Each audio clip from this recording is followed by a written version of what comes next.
Hello everyone, and welcome back to Haunting Whispers. I'm aware that many of you use these videos to fall asleep, so before you drift off, I thought it would be a fun idea if each of you could leave a comment letting me know which part of the world you're listening from. Also, give a like and subscribe to the channel if you're enjoying the episodes. Okay, let's get comfortable, relax, and begin. I found a secret room in my basement, and something was waiting for me. I just moved into an old house in the middle of nowhere. It was cheap, and I was desperate to get away from the city. I figured I could fix it up a bit, make it cozy, and live a quiet life. The basement was massive, filled with old furniture and boxes left by the previous owners. But there was this one door I couldn't open. It was rusted shut, and no amount of force would budge it. It was only a week ago that I finally decided to break it open. I grabbed a crowbar, thinking maybe there was a small storage space behind it. I was wrong. The door swung open with a loud, creaking moan, and the smell hit me instantly. It was like rot mixed with something sickly sweet. I gagged, but my curiosity got the better of me. I grabbed a flashlight and peered inside. The room was small, cramped, and the walls were lined with old, yellowing photographs. They were of people. Hundreds of them. Men, women, children, all staring blankly at the camera. But the thing that made my skin crawl, they were all missing their eyes. I wanted to leave right then, but something caught my eye. In the corner of the room was an old, dusty box. It was the only thing in there that wasn't covered in cobwebs. I shouldn't have opened it. Inside were dozens of small glass jars, each one containing something dark and shriveled. My flashlight flickered, and I thought I heard whispering, like tiny voices coming from the jars. I don't know why, but I picked one up, and when I looked closer, I realized what was inside. An eyeball. I dropped it, and it shattered on the floor. That's when the whispering turned into a low, guttural growl. I backed up, ready to run out of the basement, but the door slammed shut on its own. The lights in the room flickered and went out completely. I was plunged into darkness, but I could feel something moving, crawling around the room. I switched my flashlight back on, but it was dim now, barely lighting up the room. That's when I saw them. Faces. All around me. Pressing against the walls, their eyeless sockets staring right at me. Their mouths moved, whispering, but it was like they were speaking in a language I couldn't understand. I thought I was going insane. I ran to the door and started banging on it, screaming, but the whispers grew louder, almost deafening. I turned around, and one of the faces was inches away from mine. It smiled, a sick, twisted grin, and I could finally make out what it was saying. "Thank you for letting us out." The door burst open, and I stumbled out, sprinting up the stairs. I slammed the basement door shut and pushed a dresser in front of it, but I could still hear the whispers on the other side. I didn't sleep that night. I just sat there, clutching a kitchen knife, waiting for whatever was down there to try and get out. I called a locksmith the next day to have the door sealed shut. But when he arrived, he told me there was no basement door. I took him down there, and it was gone. Just a solid wall where the door used to be. I haven't gone back down there since. I hear things at night, scratching like nails on a chalkboard, coming from beneath the floorboards.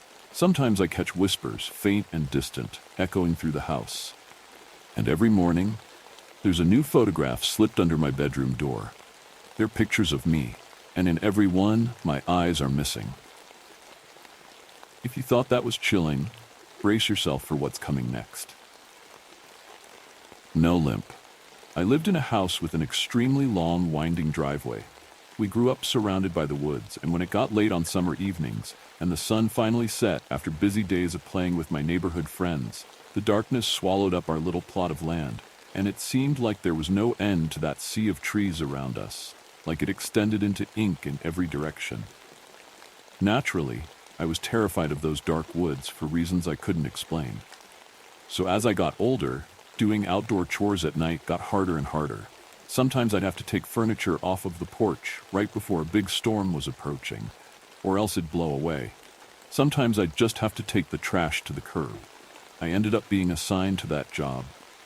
Out of all of my 4 brothers, I don't know why my mom picked me, but I assume it was because I was always the most cautious one of the 5 Swanson kids. The first time I had to take the trash to the curb at night, I begged my dad to go with me out of fear. I kept doing it, so eventually we just got in the habit of doing it together. He didn't seem to mind too much anyway. That is, until the night it happened. The sunset was beautiful that night. The fireflies danced under swirls of purple and orange. We get pretty sunsets all the time around here, but something about this one was different. It was like Mother Earth was rewarding us for our hard work on that day. We had just finished demolishing an old shed that got crushed under an even older tree, uprooted by a summer storm.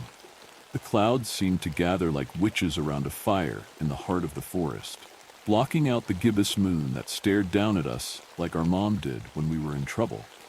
Thanks to the cloud coverage, it was so dark that we could barely see our feet in front of us as we were walking that familiar path down the barely paved drive. My dad cracked some kind of joke that I can't recall, and I chuckled to ease the tension. I had taken to walking as quickly as possible down that winding path when it was dark out. I'm sure the reason for that is obvious. My dad could just about keep up with me even when I was young and spry, and I wanted to spend as little time under that dark sky as possible.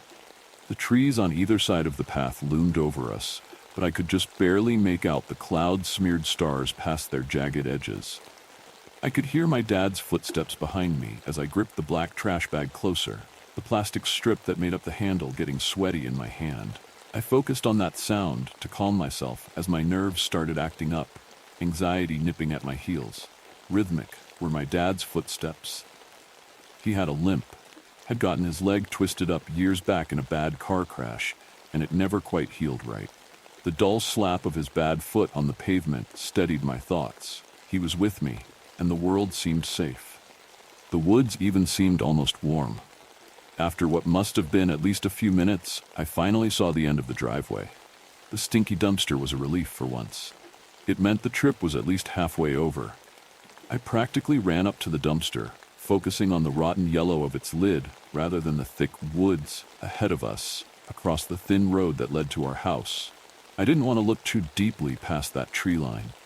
As I slammed the trash in, my dad passed me. I felt a cold chill pass down my spine when he stepped out onto the road, staring off into the woods, or maybe the sky. I couldn't tell with his back facing me.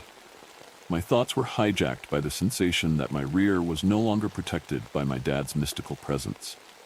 I shot that thought down. He wouldn't be able to protect me anyway, if there were really something wrong. Weird night tonight, huh, kiddo? My dad's rough voice came. I stifled an audible intake of air, not expecting him to say anything. He was a man of few words. I didn't know what he meant either, and I was already uneasy. Huh, not really, I replied. It was just an average night, right? What was weird about it? I shut the lid to emphasize my point. I didn't want to seem rude, but I was done being here out so far away from the house, whose light was now a dim glimmer through the trees, as the path back curved sharply in at least 2 spots. I turned away and took a step or two, ready to head back as quickly as possible. Are you afraid? I stopped dead in my tracks. My heart stopped too. Everything stood still for a second. I couldn't even begin to formulate a reply, my breath caught in my frozen lungs. That was not my dad's voice. It felt like an eternity before I was able to move even an inch, every fiber of my body wanting to flee. My only sanctuary was somehow wrong, and I didn't know why. I forced my feet to turn themselves around. Maybe my dad was just putting on a scary voice to prank me. He did that sometimes, knowing how cautious I was. Maybe he had gotten a frog in his throat. My mind clung to these fragile hopes as I looked back over my shoulder at him, hoping to gain some kind of information, or at least find out if he was okay or not. My dad was standing in the middle of the road with his back facing me. Dad? What's going on? I asked in a tiny, frail tone, my voice cracked sharply, almost quivering in dread. He gave no response. Then he slowly started turning around, painfully slowly, with inhuman, almost robotic movements, one foot after the other, one arm swiveling to face me, as if it were detached from his torso. His legs swiveled next, each part turning one after the other. His torso followed until finally his body fully faced me, except for his head. His head was still backward. And then that started to turn too. I shrank backward in horror beyond my control. My brain lit up with fear chemicals, my nerves suddenly blazing with a primal fear response. Everything about this was wrong, and I had to get away, anywhere but here. I stood there, pissing my jorts in terror, for a good solid second further. He turned his head halfway before I bolted, and I'll regret that second before I started running for my whole life ahead of me, because I saw just a tiny bit of his face. It's face. It wasn't him, if you haven't gathered that already. I don't know what it was, but it wasn't him. My breath burned my lungs as I frantically scrambled back up the driveway, my vision going blurry. The clouds parted overhead, lighting my way back as my flip-flops slapped hard on the pavement. The gibbous moon trained its eyes on me from its seat in the ink-black sky, drinking in my fear. Behind me, I heard something. Crunching, thumping, footsteps that didn't belong to my dad, plodding after me like a brown bear. Too heavy, too disordered. No limp either. I remember running further on that night than my body wanted to, my legs nearly buckling out from under me. Adrenaline took over as I followed the black serpent of the driveway. My thoughts were a blur, panic thrumming through my veins, every second half expecting to feel a cold, clammy hand finally gripping my shoulder. But the hand never stole my soul away from my flesh. I pounded up the stairs, threw open the front door, slammed it shut with all my strength, and locked it as quickly as my shaking, sweaty fingers would allow. With my back pressed against the wall, I slid down and wrapped my arms around my knees. My face burned from the tears, the warmth of home doing nothing to comfort me as I struggled to catch my breath, my feet aching. A few shuddering, painful gasps were all I could manage before another thought trapped me in frozen, stiff silence. What if the lock wasn't enough? What if it got in anyway? My eyes flicked up to the window in the door. I was terrified I'd catch another glimpse of that ghastly, pale thing that might have once been my dad's familiar face. But seeing the emptiness of the night sky was somehow worse. I took another breath as I got to my feet, gripping the door handle, as if, in the event of the lock failing, my own grip strength would keep the thing out. Looking back on it, that's absolutely fucking laughable. But at the time, I was acting on pure instinct, which might explain why I stupidly peered out through the glass, scanning for any signs of life. I strained my eyes, trying in vain to see anything past the tree line. Even with the clouds parted, the woods held on to their secrets with a tight grip. After a minute or two, finally something changed. The dim light couldn't hide the trees shaking, the leaves parting, and something... I leapt out of my goddamned skin. An outstretched fist connected with something meaty. My dumbass brother Eric materialized out of thin air, the door behind him ever so slightly ajar. Ow. What the fuck, dickhead? He complained, rubbing his cheek. I cussed him out, my panic and rage overflowing, my head shaking from how hard I was spitting insults at him. After several minutes of back and forth arguing, I finally calmed down enough to explain the situation to him. I'm sure it made absolutely no sense whatsoever. When I finished, he just gave me a weird look, like I had grown a horn on my forehead. Dude, are you okay? Have you been taking your meds? He asked quietly, shifting his position in discomfort. Something about his body language said, "Are you high?" This only pissed me off further. You either need to believe me or get the fuck out of here right now. I shouted, enraged. Make yourself useful and go tell Mom to call the damn cops. There's something out there, something bad. He stepped back at my yelling, but didn't go anywhere. He rubbed his shoulder, looking aside.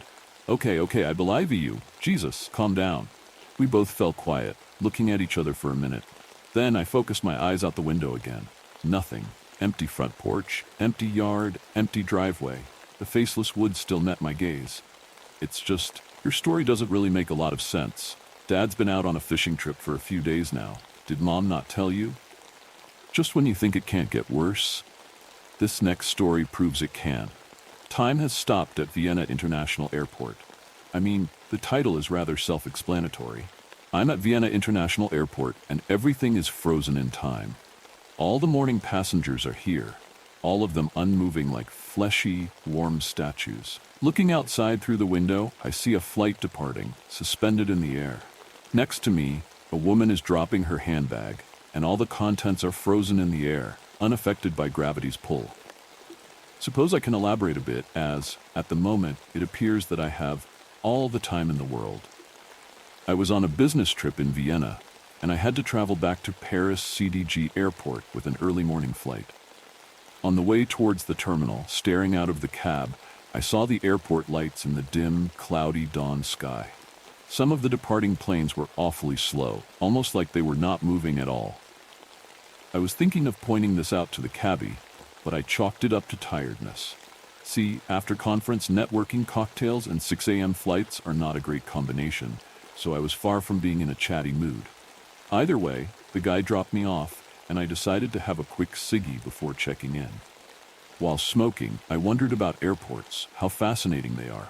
A while ago, during my university years, I had a part-time bartender job at one, and I always found them eerie.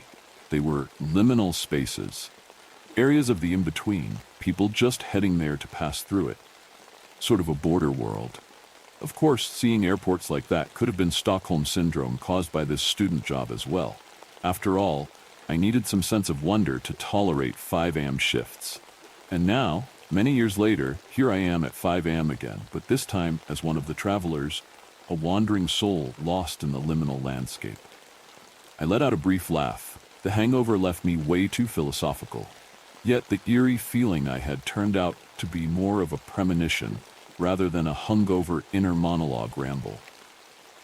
Things took a sharp turn for the weird at security. While there were quite a few people, many gates were open, so the crowd moved fast. I got directed towards a freshly opened security station. It was surrounded by tired-looking officers, one instructing me to put my laptops and fluid containers on separate trays, the other two standing behind the metal detector gate, waving me through. And a third one, slightly peculiar. He was sitting behind the monitor of the X-ray machine you put your bags through, wearing huge aviators, basically covering half his face. Ah, well, I figured you gotta make a fashion statement somehow, even if you're obligated to wear a uniform. Anyways, I was about to walk through the gate, the metal detector, the symbolic border between the mundane and the liminal. But the very moment I stepped through it, complete silence engulfed everything.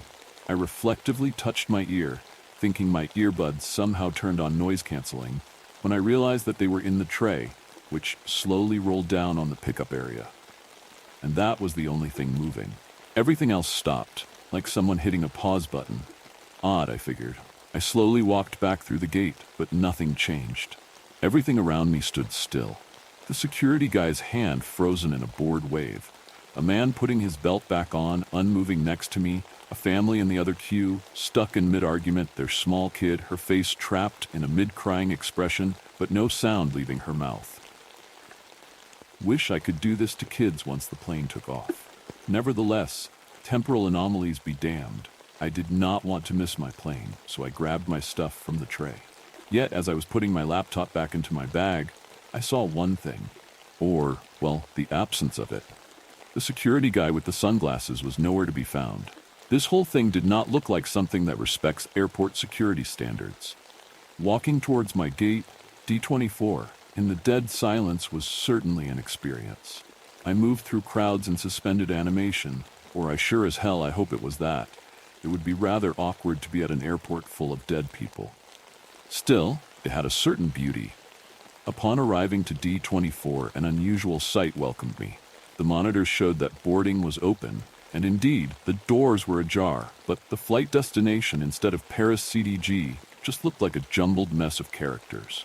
Now, while my app said that this was the correct gate, I did not want to end up at the wrong location, so I decided on not boarding for now, waiting it out instead, hoping that a staff member or an announcement will clear up the confusion soon.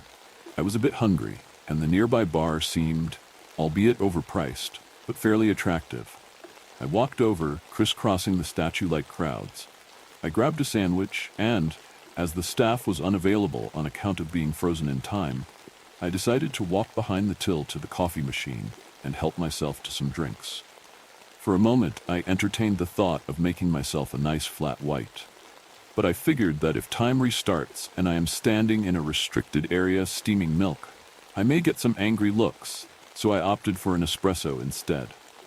The tiny cup was halfway through when I heard something familiar. the breaking news announcement of Euronews on a nearby TV screen. Well, something, apart from me, was unaffected by this timefuckery, so I quickly grabbed my coffee and my sandwich. The total was €12.30, so I put a tenner on the counter and figured they can keep the change. Indeed, at the back of the bar, there was a TV, broadcasting the morning news, oblivious to the frozen world around it. Chief investigator of the crash of Air France flight.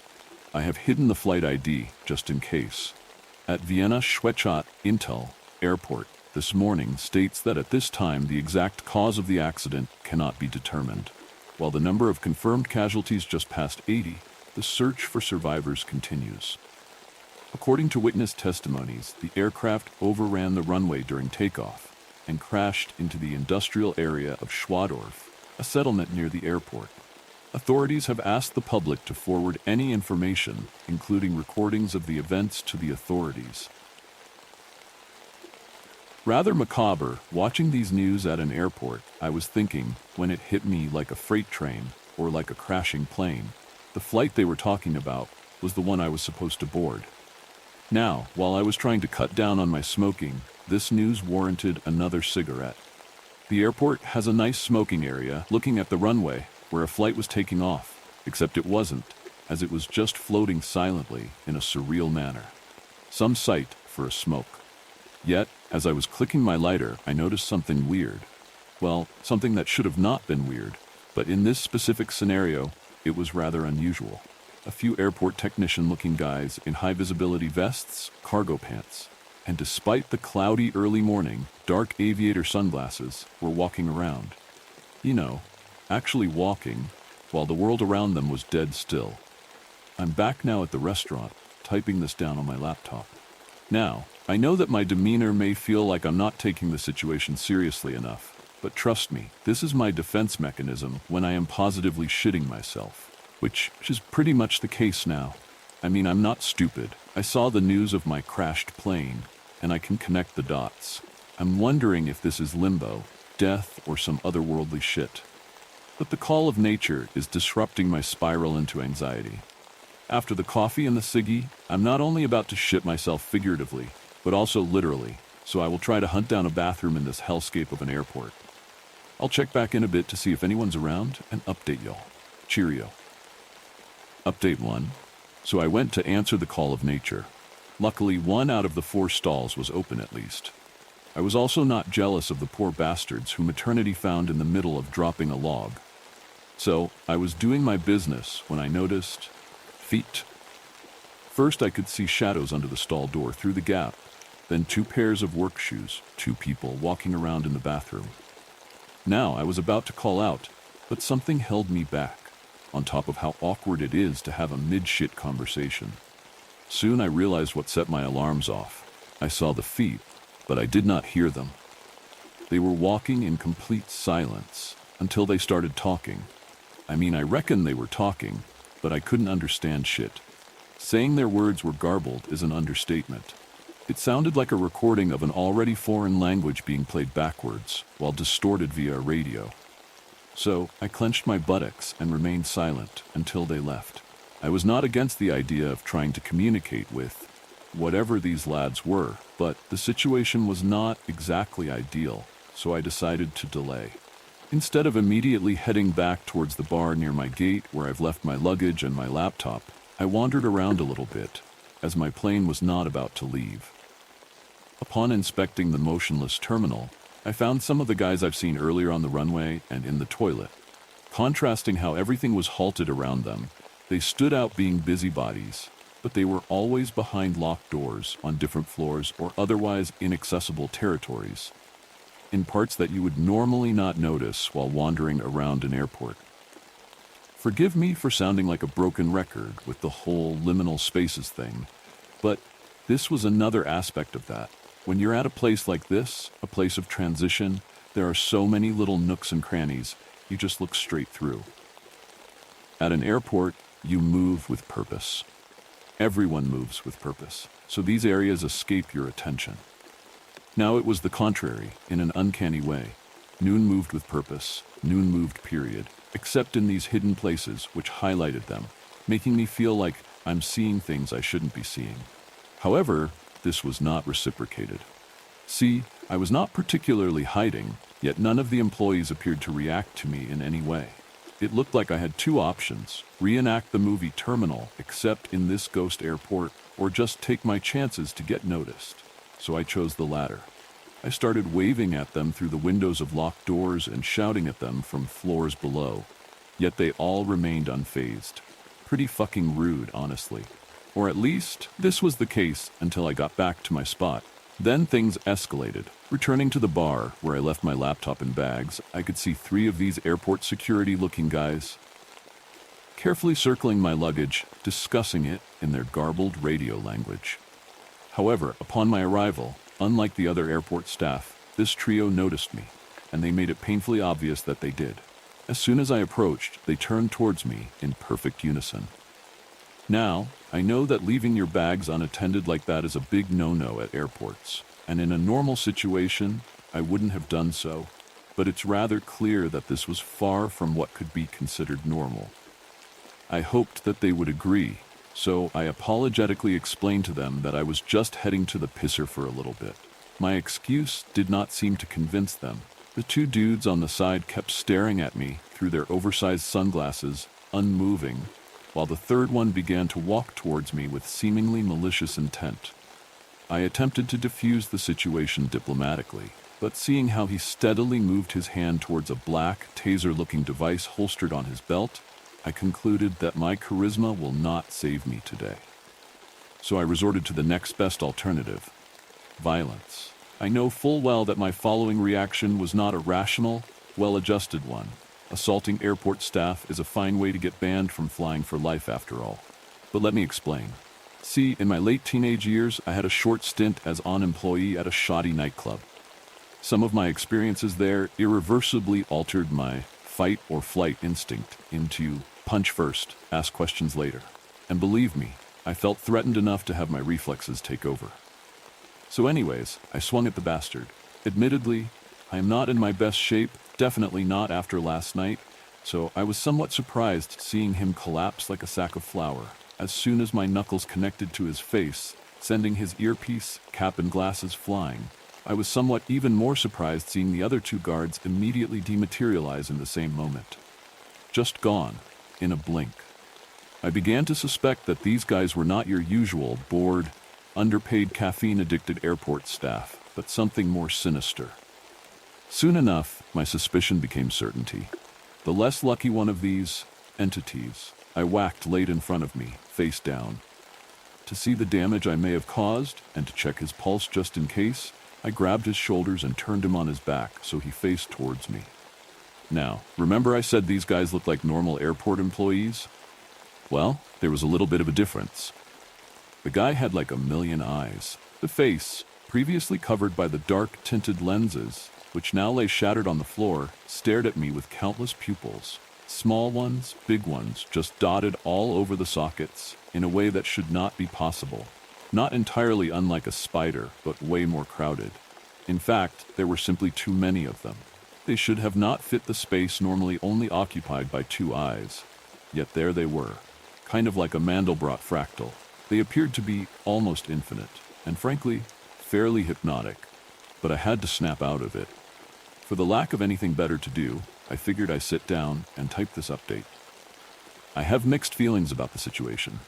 On the one hand, I'm somewhat relieved that I didn't ruin the day of some poor bastard at the airport. AMD parallelly didn't ruin my chances of me flying ever again. But in the meantime, I am a tad perplexed by what could be the consequences for KOing a timeless, slightly eldritch entity. On top of that, I can't really get those eyes out of my mind, and not in a romantic way. See, no pun intended, I honestly don't know for how long I was staring into them, but once I was out of it, I felt like I remembered something. I'm not too sure what yet, but I think I'll take another smoke break to try and figure it out. Here's hoping that my pal won't go anywhere. I'll get back to y'all soon. Update 2. Midway through my Siggy, I realized that the unconscious guy may have a way of entering those little hidden areas I was ranting about beforehand. Since at this point I was fairly certain that the areas accessible for passengers won't hold any answers, I figured I could borrow a keycard. Spare me from the moral lesson of looting from a, hopefully only, unconscious entity. Of course, these security gates also require a password in addition to the keycard. It's apart from the trio messing with my luggage, no one acknowledged my existence. It was not particularly difficult to follow one of these mysterious walkers towards an off-limits area and peek at the 4 digits password over their shoulders. The key code was, I shit you not, 4444. Airport security, my ass. I opened the security door and entered a bland, white, blindingly lit hallway, leaving the passenger area with its soothing colors, kitschy decorations, and fake plants, and entering a blindingly lit, barren security hallway. Surprisingly, it didn't give me as much of a whiplash as I expected it would. Of course, this corridor had none of the artificially welcoming atmosphere of the traveler's lounge, but it still felt like that the two areas were related. I can already hear your snarky comments saying, yes, both are parts of the airport, dumbass. But it's not that. It felt like the empty corridor represented the reality of this place, and outside of it, all the bits and bobs that made it feel welcoming were just there to ease people in a sense of familiarity instead of liminality. But here, behind the thick blue doors, that poorly fitting facade was dropped. No serene, no comfy feelings, colorful advertisements, and €2 massage chairs here for you. The corridor screamed, through the humming of the bright white neon lights, that you're a stranger, and you shouldn't be here. Too bad I got used to people screaming at me not to do things, then doing them anyways. And corridors, I guess, kind of ruined that metaphor here. So I marched on, peering into barren office rooms, some of them containing some oblivious airport entities, their real self hidden behind their sunglasses. After a bit of wandering, I noticed an area labeled monitoring room, and on a whim, I entered. The label didn't lie. There sure were some monitors in there. Like, a lot of monitors. Way too many for it to fit a room of this size. They weirdly reminded me of the jumbled mess of eyes the entity I knocked out. And, as this thought entered my mind and I remembered staring into those eyes, the smorgasbord of screens suddenly started to make sense, and I began to see security camera footage steadily shifting through all of them. At first glance, they appeared to be normal security feeds, but upon closer inspection, I noticed some increasingly unusual things at each one I looked at. The first anomaly I noticed was an image depicting the frozen scenery at the departure gates, including the big board listing all the flights, flight numbers, and destinations. Except apparently the 1300 Aeroflot flight was scheduled to leave to Pulkovo Airport, Leningrad. On another screen, the corridor with unmoving people had big billboards behind them, one of them proudly displaying a vaguely familiar elderly guy who, despite looking 80+, still had a fabulous pompadour haircut. And next to it, with big bold letters, the King 90, Elvis Live at Ernst Happel Stadion, Vienna, 8th January. On another, every sign and advertisement was written in German. I am in Austria, but still, the complete lack of English was unusual in an international airport. In addition, airport security was wearing uncomfortably sharp uniforms with red armbands. As I looked closer in a corner of the screen, I had to do a double take, as a sizable portrait of a certain mustached failed artist and piece of shit was there on full display. Each screen I looked at showed this airport, but subtly, or less subtly, altered. I was witnessing different realities from a nondescript nerve center. After a certain point, I found the security footage of the little bar I left my stuff at earlier. And I noticed something pretty upsetting, and bear in mind, after seeing a long dead dictator's painting on a wall, the bar to upset me was placed pretty fucking high. See, you remember that TV I've seen the news report of the plane crash of my flight. I could kind of make out through the security screens that it was still broadcasting about the accident. The issue is, the broadcast was the same in all the alternative realities, no matter how many screens I was looking at. Apparently there are some worlds where Elvis survives, or where the USSR still stands, but it appears that my fucking plane overshoots the runway and blows up in each one. Bit of a bummer, really. I snapped out of staring at the screen thanks to the beep of a walkie-talkie laid down on the table next to the screens. The sound was followed by a conversation of the airport staff in their unusual, incomprehensible language, until it stopped being incomprehensible. As I started to focus on it, just like on the creature's eyes and later on the screens, I simply realized that I understood what they were saying. I'll try my best to translate. Execution error for Cornerstone event number 4778 due to passenger victim manifest incomplete. Please advise Handler A out. Handler A, we may have an update on your situation. Analytics depth confirmed the identity of the interloper. Missing Cornerstone event manifest parameters are at value match with interloper. Handler B out. You know those moments when two people are shit-talking a third one, not knowing that said third person is within clear earshot of them? The whole stitch began to feel like that. I mean, I'm pretty sure that you figured out who they refer to as interloper the same time as I did. Yours truly. Now, as the subject of the conversation, I felt that I was warranted to contribute. So I pressed the button on the radio, and to the best of my ability, I tried to speak in their language and mimic their expert talking style. Handler A, Handler B, this is interloper reporting. Please advise on how to assist in resolving issue with Cornerstone event parameters. Interloper out. A bit of inconvenient silence followed. I had a feeling that someone was about to be fired. Roger that, interloper. Please stand by until HQ is instructed. More silence. This is Handler A to HQ. Initiate Cornerstone event rollback. Active Handler group, this is HQ. Please confirm rollback request. I was wondering if they were aware that I can hear all this shit. Handler A, confirming. Handler B, confirming. Active Handler group, this is HQ. Air France Flight XX, of course, my goddamn flight, returned to Cornerstone event launch position, awaiting parameter correction. Finally, they got back to me. Interloper, this is Handler B, do you copy? Interloper, come in. Loud and clear, Handler B, I responded, fighting back the urge to wish him good luck in his future job hunt. Interloper, please return to the initial spatial coordinates of departure from your host timeline. Once your spatial coordinates are approved, your temporal coordinates will be reset. Please continue routine to ensure Cornerstone event success. Right, great. So I go back to the security gate where this whole mess started. My good friend Handler B resets time, I board my flight, then crash and die and ensure that the Cornerstone event is done in my timeline. Wouldn't that be a right, heroic sacrifice? Roger that, interloper, will comply, I said. Hell fucking no, I thought. I'm typing this note just in front of that ominous security gate that froze time the moment I passed it. If I understand the handler correctly, the moment I pass it again, time will restart. One way to find out, see you on the other side. Final update. Okay, so it worked. I'm typing away from the same bar I was sitting at, except now everything is in motion again. All is well now. Well, almost all. As soon as I passed through the gate and everything suddenly reanimated, I began to feel a bit nauseous.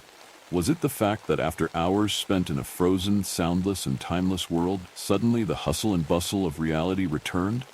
Or was it because I was still hungover as hell, and it didn't occur to me that I could have nicked a paracetamol while time stood still? Dunno. But I needed to shake it off and get the closest thing I could to a cold shower, a thorough face wash. Except, as I was drying my mug, staring at myself in the bathroom mirror, the eyes of my mirror image started to blur and proliferate. Who knows, maybe soon I will have to invest in some large, dark aviators. I can also catch some unusual changes in the corner of my eyes. Is that a poster of Elvis over here? That sign that was in English just a moment ago, is it now written in Cyrillic? But apart from these minor inconveniences, most things seem to be okay. So, am I about to board a crashing plane? Nah, as you may have figured that I am not great in following instructions. As soon as I was back, I set my VPN up and sent a couple of anonymous emails to airport security, to the police, to Air France, letting them know that something is off with that flight. I see that it is delayed now, and they are replacing the craft, citing technical issues.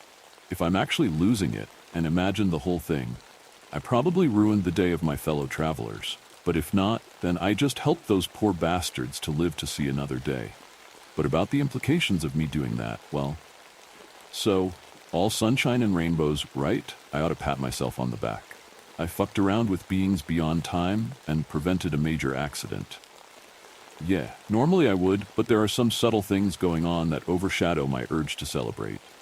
See, the eerie sunglasses wearing part of the crew is still around, and they definitely look a bit more agitated than before.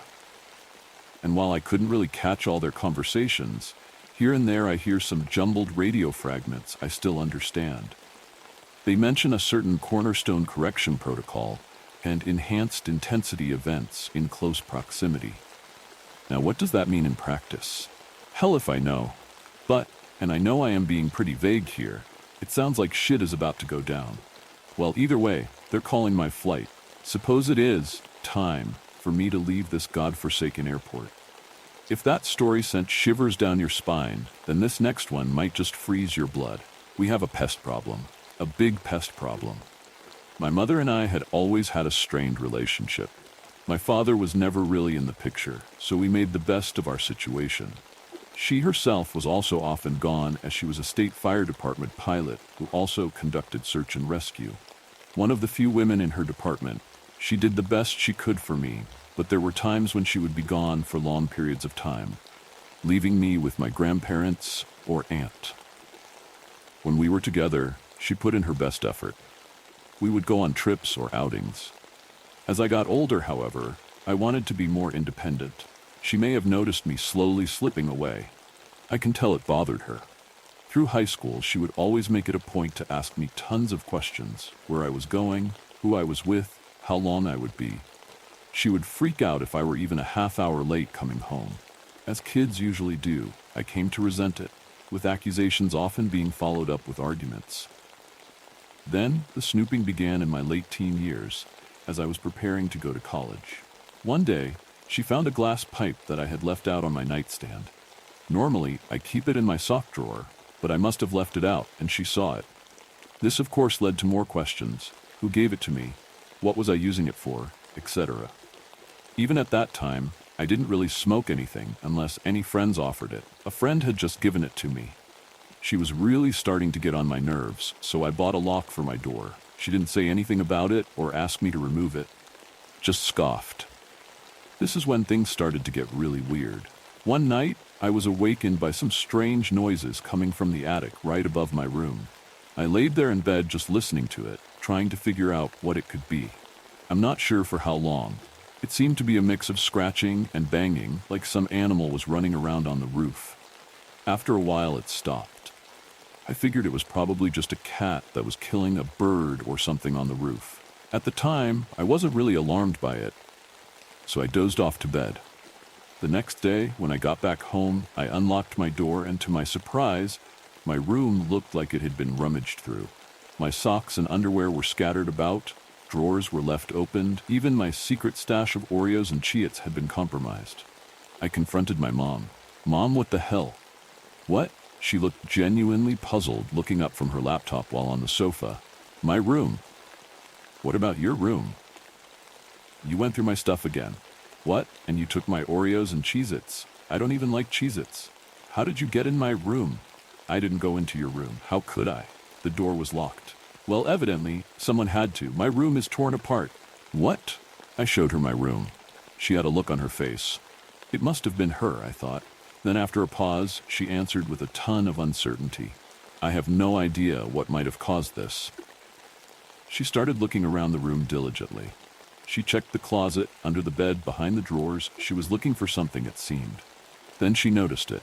Right above my door, the vent cover had looked like it came loose. The screws seemed like they were pushed out. "It's probably raccoons then? Raccoons around here?" "Yes," she replied. "I've read about them.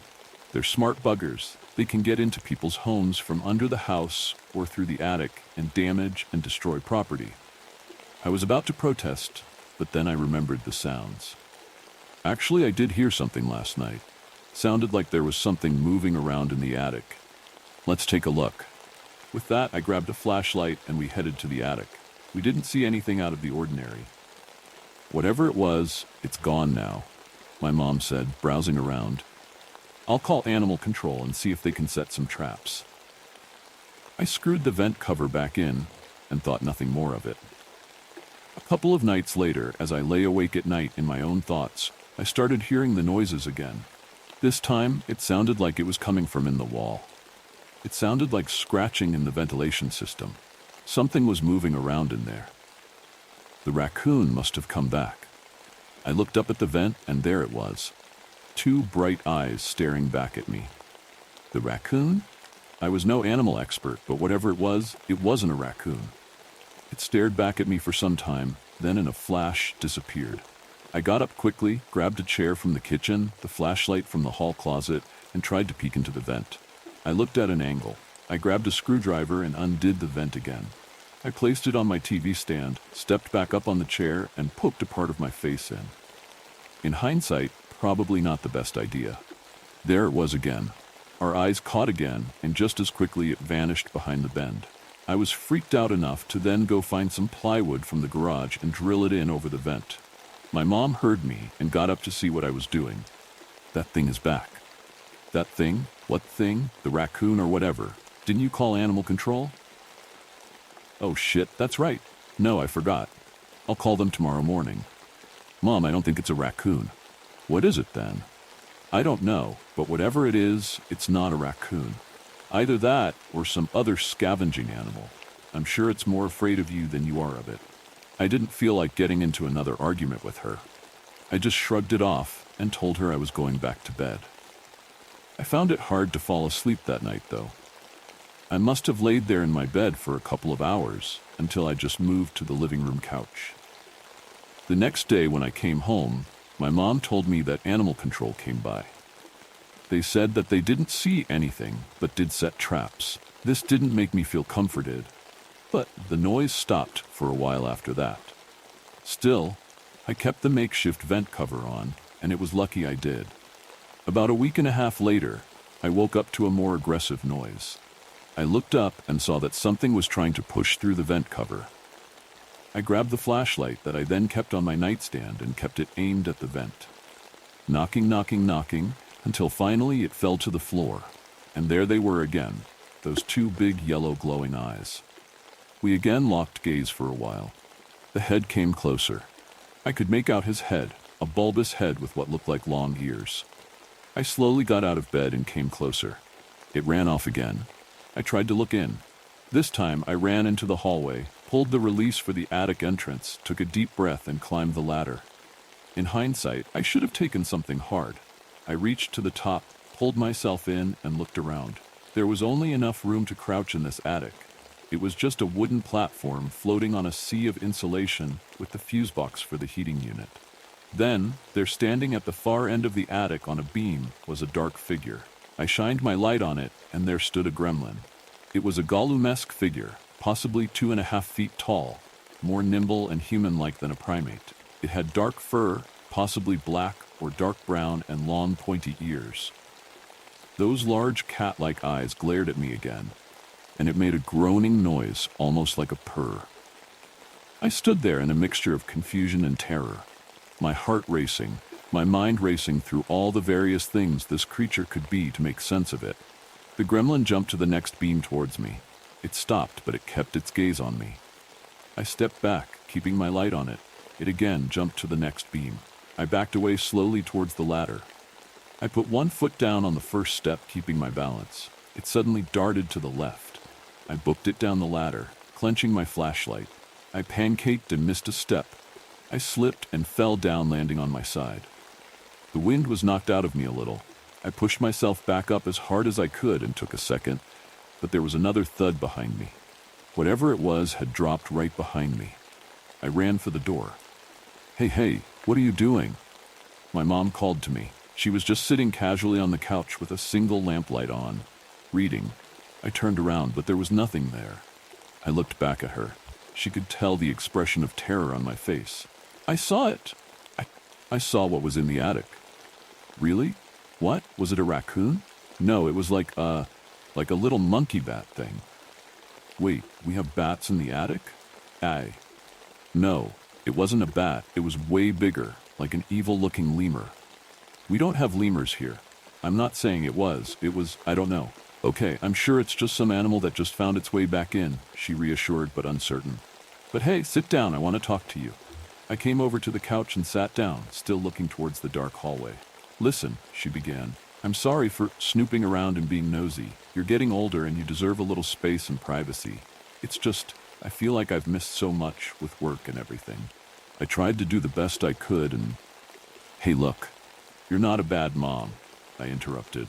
It's not like I'm out there gangbanging or anything. Hell, I barely have a social life as it is. I know you're a good kid, but I'll always worry about you no matter what. I'll back off, but I want you to remember that you can talk to me. We talked a little more for a while before she went to bed. I braved going back up into the attic for one last look, but didn't see anything. Maybe my mom was right. Maybe I was letting my anxiety get the best of me, and it was just some large bat. Must have been a strong one, though, to push off the vent cover like that. I slept again on the couch that night. The next day, my mom told me that they had caught a very large raccoon in one of the traps, but that animal control had already came by to take care of it. Wish I would have been able to take a look at it. The nightly commotions had all but stopped after that. This wasn't the end of it, though. About a few months later, I remember getting up in the middle of the night to go to the bathroom. I saw my mom's light was still on, and her door was a little opened. She sounded like she was talking to someone. I peered through the door, and there in my mom's room was the gremlin. "Sit," she commanded, and the gremlin sat. She tossed it a treat. Good boy. It pounced on her dresser drawer and looked to be aiming at one of her vents. No, we're not doing that again," she scolded it. "We're done with that. You can go outside." She opened her window, and the gremlin then pounced over to the windowsill. I turned its head and locked its eyes with me again before jumping out into the night. Think that was bad? You won't believe what happens next. The stars fell on the night I drove alone. The night I drove alone was unlike any other. I was on my way home after visiting my girlfriend just a few nights ago. We had to move separately from one another recently, and she now lives over an hour and a half away. We have been semi-long distance in our relationship for a few months at this point. Since we both had newly upgraded jobs that we were becoming accustomed to, along with her schoolwork further burdening our schedules, I accepted the role of the commuter if we wanted to see each other, and I became very used to it. When our schedules just barely align, if the cosmos deems it fit, I'll be able to see her before a workday. However, that also entails having to drive home the very same night once we're satisfied with the amount of time we spent together. It's a long commute just to see your partner for a short visit, but we've made it work without complaints. It was around 1:22 in the morning on the lonely 4-lane road in the middle of the desert, and I was well into my journey by this point. It had been dark for hours. There wasn't a street lamp or guiding light in sight. My headlights and the moon nestled high above were my only assistants in partially illuminating the road, while my only companions were a stray car along the highway every so often, joined only by the distant stars in the endless night sky. Passing a nearby mile marker, and judging by the information offered by my GPS, I should arrive home no later than 2:15 this night. After making a regular commute like this, I've noticed that my eyes and mind will wander to fill the empty space when thoughts, music, and podcasts are no longer sufficient to occupy my time. To the soft opening guitar of Pink Floyd's "Wish You Were Here," I began to further dissociate while I was gazing through my windshield upward at the stars. It's incredible just how many you miss by living in a city with light pollution. Similarly, it's amazing how many there are in general. However, I began to notice there were only a few very bright stars apparent tonight. The rest must have been far too distant or the moon too full, overshadowing the rest. One of these stars in particular was far brighter than the others, resting steadily in the middle of a faint blanket that hung directly overhead. A planet? I pondered longingly as I continued to observe, while trying to decipher some hidden picture or constellation it may have possibly comprised.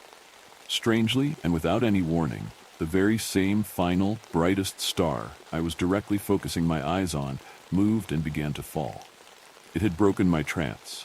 It was seeming to drop right out of the sky north of me, in a slight curve disappearing behind the mountains. How odd, I thought. It was a little jarring, to say the least. Of the few visible stars out this night, the one I was actively watching suddenly started to move and then rapidly descend right in front of my eyes. I'm miles from civilization. Did I witness a shooting star? Possibly, my thoughts even went as far as to ponder it being a real live UFO. Thousands of stars, hiding 1,000,000,000 others behind vast emptiness. It's a strange feeling when you begin to think about just how small you are among them. It didn't make sense, but I dissuaded it. Maybe I had somehow witnessed the birth of a shooting star, if that were possible. I should have made a wish. Something strange began to happen moments later. The horizon beyond the mountains began to brighten in a red glow, which was steady and rapidly growing. The color was vast, so vast that it made the environment around me wash over with a faint red tint. Its beauty was lessened by the terror it ensued, as well as the imminent danger I then began to feel as I could now see even more of the darkened valley. My head was on a constant swivel. I looked curiously in awe out of every window in my car. I was now certain what I had seen was a single great meteor that must have struck down. The terminal velocity followed by the massive impact caused the fire-like luminescence of the valley.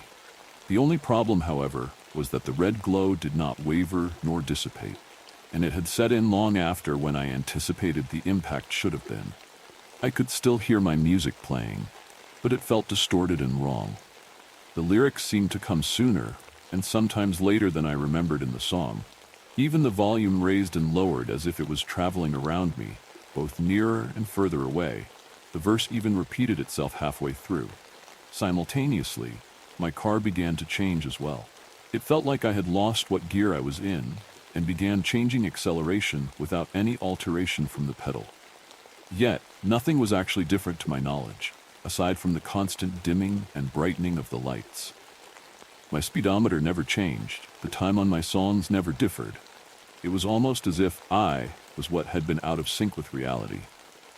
Suddenly, the engine cut out and my car slowed to a crawl as I tried my best to pull off the road onto the shoulder. Not even seconds later, I felt a strange feeling. It was like a blink. Not with my eyes, but with my mind. It was as if one moment shifted to the next in a blur, and I was absent to all stimuli in between. It is difficult to describe, but blinking is the closest description I can grasp as a tangible explanation. It felt closer to being locked in a small room with someone who had turned on an antique light switch that took a moment to power on. And when it did, suddenly everything was different. I was now pulled over to the side of the road, further up than I remembered. I was standing outside of my car with the door ajar, staring upward at the stars. I blinked rapidly while trying to take in my surroundings. The few headlights I could observe behind and in front of me seemed to have come to a halt as well. I was mystified, but I still knew I had to get back in the car and make it home. Why did my car fail, and why was I outside? How did I not remember? I tried to start the ignition. After a few attempts, ever slowly and sluggishly, the engine finally turned over and roared to life. I quickly began to drive again, resuming my journey despite all was still not normal. My clock read 2:30 a.m. My delirium and desynchronization from my surroundings furthered. I felt the world blink again not long after. I could see my hands on the wheel and the interior of my car, but the road and everything outside was now gone. The stars were all I could see. I could feel the rumbling vibration from the old road beneath me, yet it was no longer there. I was traveling through the air itself. There were no mountains, no road, no trees or anything. It was as if I was driving a slow-moving plane through the enormous red-tinted night sky unbound. I was equally terrified and bewildered. Had I fallen asleep and began to dream of the journey set before me? Surely I wasn't stuck in the sky, but I couldn't shake the feeling that the inside of my car felt more like a cage than ever before. This lasted for what felt like multiple minutes, but with another blink, I was suddenly returned to solid ground. I was standing upright and outside on the road again. I had been joined by multiple others closer by, as I now could see numerous vehicles paused on the shoulder, their cars running but vacant, the driver looming still as stone, gazing at the stars. As we watched, more stars began to fall. Not just one like the first. I counted 3, then 5, then there were so many that I could no longer keep track. All of the stars were falling from the blood-red sky, all of them. They were falling in different directions, unlike the first, as if they were minuscule light bulbs held on by strings that were cut. rapidly beginning descent in the distance beyond the mountains. The color of the sky had deeply saturated everything a crimson hue. I was convinced I now wore contacts with a blood-red filter. I began to feel empty and more alone than I ever was before, in the vast absence of space. Reality, as I know it, was wrong. Everything was fading. The sky was black. The blink came and I was driving again, but I did not recognize where I was. Every light in my dashboard console was on, warning lights and all. There was an alarm bell sounding, as if the door had been left open, or my seatbelt unfastened. Pink Floyd's "Wish You Were Here" was playing still, softly repeating the line, how I wish you were here." I could barely focus, my vision blurred. I felt as if I had recently polished a six-pack. There were fewer headlights on the road now, spread much farther apart. The beams they emit appeared as red spotlights casting a long silhouette of a lone driver gazing upward. The dim hue appeared as if they were shadow figures, standing alone, unmoving, persevering through the night still as a stone guardian to await my arrival and joining their endless dreamscape. How I wish you were here." The road was repeating. The familiar drive I was so accustomed to was completely wrong. I had sworn I already passed the right-leaning turn around the mountain before the immediate leftward curve straight into the plains a few miles from home twice before. Yet now it twisted in an illogical pattern. I had no idea my speed, but I was steadily increasing it, hoping to break away from this terror. The clock read 3:40 a.m. That can't be right. How I wish you were here. I glanced down at my phone. My GPS was directing me to turn around immediately, that the drive would now take me 1 hour, 32 minutes in the opposite direction to arrive home. There's no way. The black emptiness of the sky was horrifying. Even my headlights could not pierce the unrestrained darkness or alter the red glow. My body trembled, recoiling in horror to some unseen predator that was gingerly reaching an outward hand, ever closer.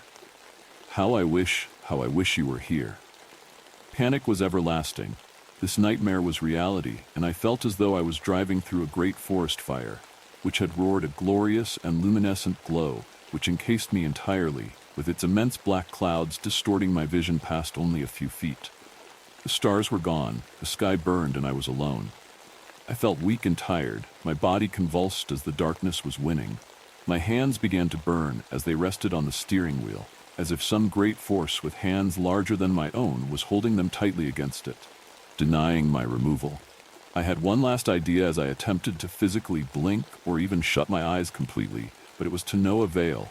It felt strangely impossible, as if my eyes were forced open by an otherworldly presence, forcing my gaze upon some unknown orchestrated thespianism that I was drawing closer and closer to revealing. Yet I still had to try. I hoped and prayed and wished upon every falling star I would awaken from this nightmare, even as hope was fading away along with them. How I wish you were here, 6:01 a.m. The rumbling in my skull was too much to bear. Had I lost concentration on my own actions and movements for 1 second, I believed that I would inevitably crash into unknowable darkness, becoming its plaything forevermore. But I had nothing left. My hands were still fixed to the wheel entirely. The incredible strength never faltered as they continued to burn and burn. I was granted peace. My strength must have allowed me to finally give in, closing shut my eyes for refuge. It felt as if I had been rendered completely unconscious by doing so. I was certain that my first real voluntary blink was for much longer than intended. I listened faintly as the sound of the car on the road faded away, and the haunting chorus that was my distorted music slowed to a welcome silence. I surrendered my body and soul to the impossible grasp of the crimson sky and the fell stars as I knew I had finally fallen with them. How I wish. I made one final wish as my thoughts and consciousness grew dim, fading to black nothingness. However long later, I felt my eyes begin to open again. My awareness was at long last returning, and it was to an immediate relief I was back in town. The red tint was gone, the stars had returned, and I was traveling down my own street. By force of will or miracle alone, I had finally made it through the night. Immense joy washed over me like a dam of emotion had burst, causing tears to well in my eyes, fogging my vision as I approached my driveway. God in heaven above knows how I made it safely while being completely absent otherwise. The clock on my dash had now read 2:26 a.m. I pulled haphazardly into the driveway, forsaking any sort of consideration for the lawn guarded by the narrow sidewalk, while my tires screeched to a steady halt, stopping for the final time of my own accord. Without a moment to spare, I tore through the driver's door and sprinted from my vehicle, ultimately throwing myself through the threshold of my beloved home. I barely had time to gingerly throw the door shut behind me before my vision darkened and my body following suit, collapsing to the floor. My mind must have not recovered from the severe exhaustion, certainly brought on by psychological and otherworldly torment for what I assumed and felt was hours. Several hours later, I stirred awake, still face down on my floor, sore and disoriented at 1:45. I called into work that day, and I replied to my girlfriend's concerned text that I was okay but sick and had passed out upon arriving home, apologizing deeply for the absence of an "I'm home safe" text. I don't think I could have brought myself to type that and genuinely believe it. I would explain everything to her, but I did not possess the strength. Later that day, perhaps, I shuddered. To this day I feel mostly better, but not. It's like I'm disoriented in a fog of feeling like I forgot why I'm in the room I'm in. Everyday objects or even topics have felt foreign, causing me great confusion. These symptoms have thankfully lessened in severity, but everything is still normal.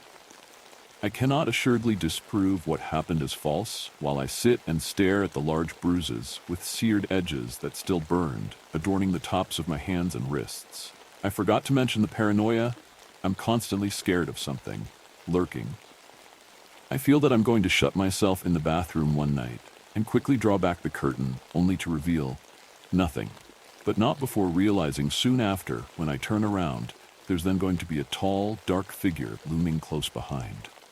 I could even swear in my disillusioned state that the shadows now take form and move untethered, darting away or reaching out towards me like they did on my endless drive home. I don't like to try thinking about any of it for too long, as it causes me immense distress. I'm hoping that by making this grand retelling, that on any night just like this one, you'll beware the falling stars and the red glow of the black sky.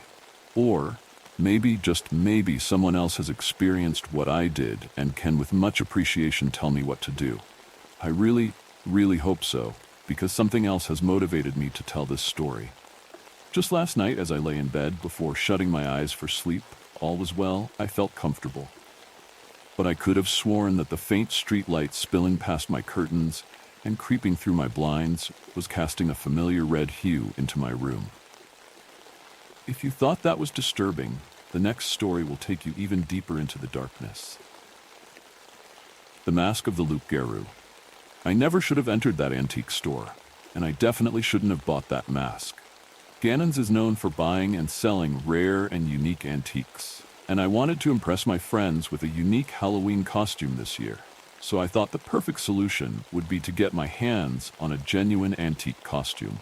One of those strange, ultra-creepy ones from the 1800s or earlier.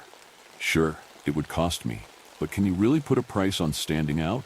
The bell over the door jingled dully as I opened the door and walked in. The proprietor, an gray, bent-over man with a thick, bushy beard and thick, round-rimmed spectacles, who was 90, if he was a day, casually acknowledged me and went back to the ancient book he was examining.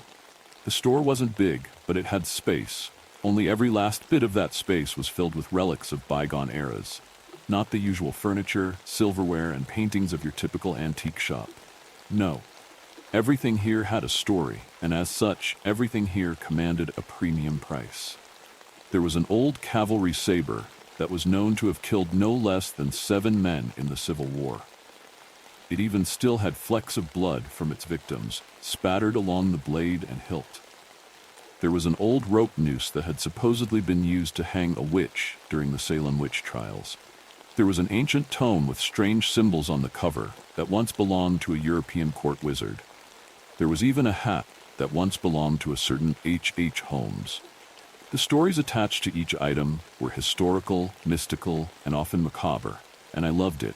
I didn't believe in magic or mysticism, angels and demons, or anything else beyond what science could explain. That didn't mean that I wasn't fascinated by stories involving them, though. How much more interesting would the world be if the supernatural actually did exist? It was a tantalizing proposition, and it's why I had to buy it as soon as I saw it. It was a wolf mask. Not a mask made to look like a wolf, but a mask made out of the skin and fur of a wolf's head and neck. It was a masterful work of preservation and artistry that looked as alive on display that day as the creature itself must have looked in life. I picked it up carefully, turning it over and around in my hand so I could see it from every angle.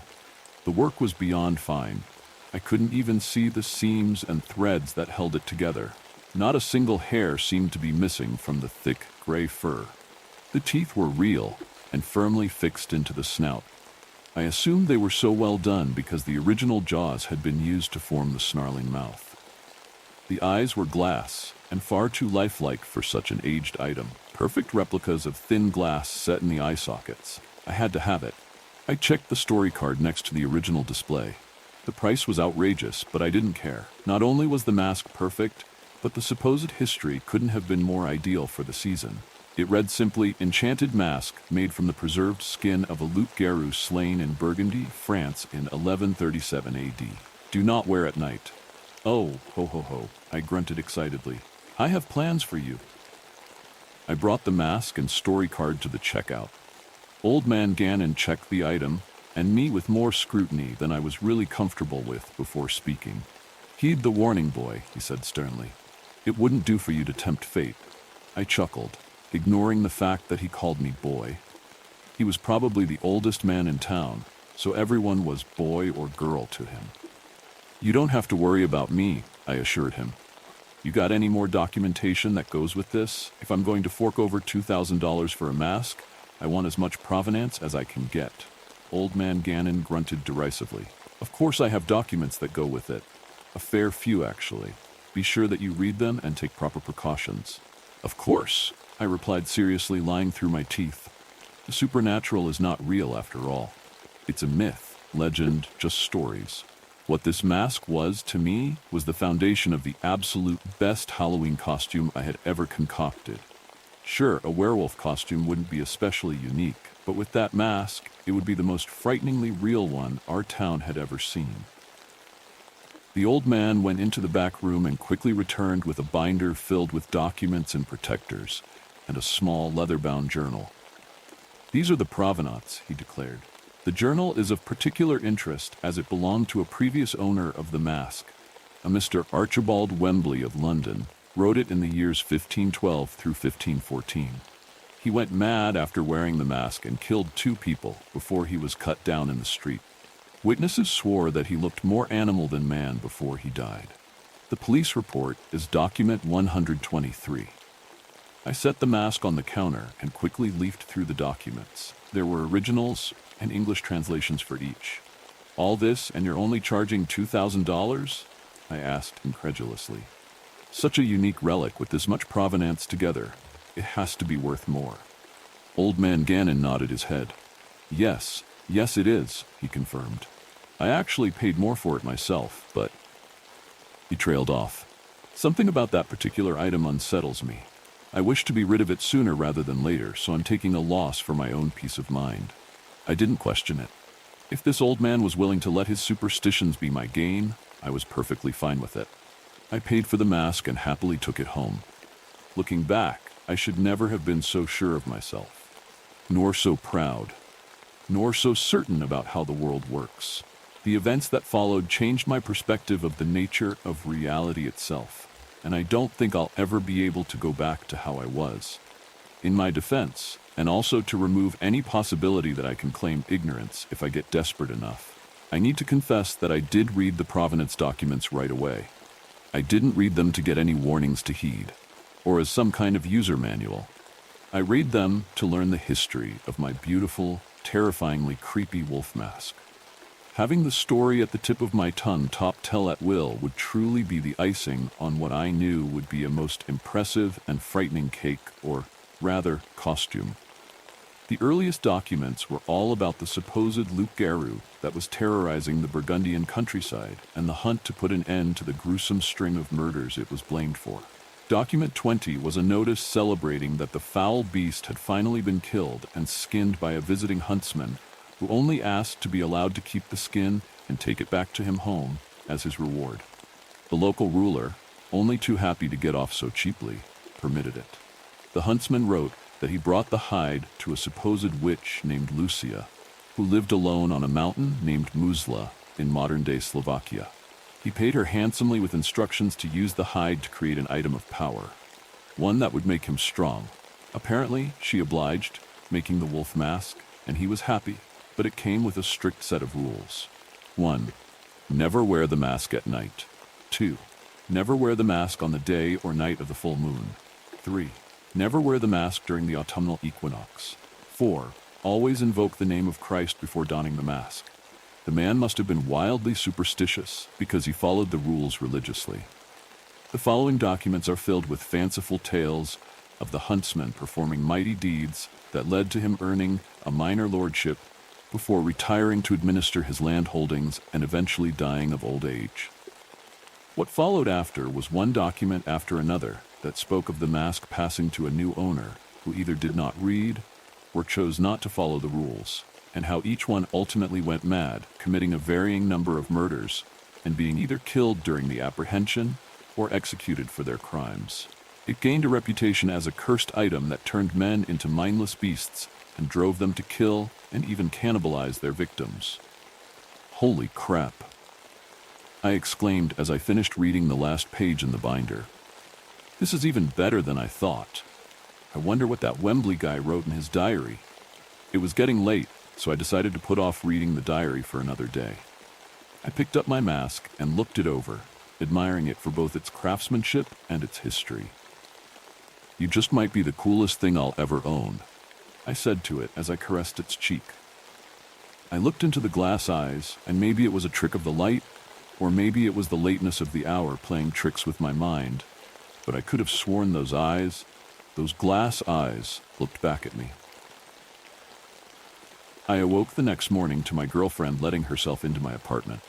Her key clicked in the lock, and the door squeaked noisily as she opened it. "Wake up, sleepyhead," she called. I sat up and groaned in response as I rubbed the sleep out of my eyes. I checked the clock on my nightstand, saw the time, and got annoyed. "It's 7 a.m. on a Saturday. We have plans, remember?" she called out. "We're supposed to—" "What is this?" she asked.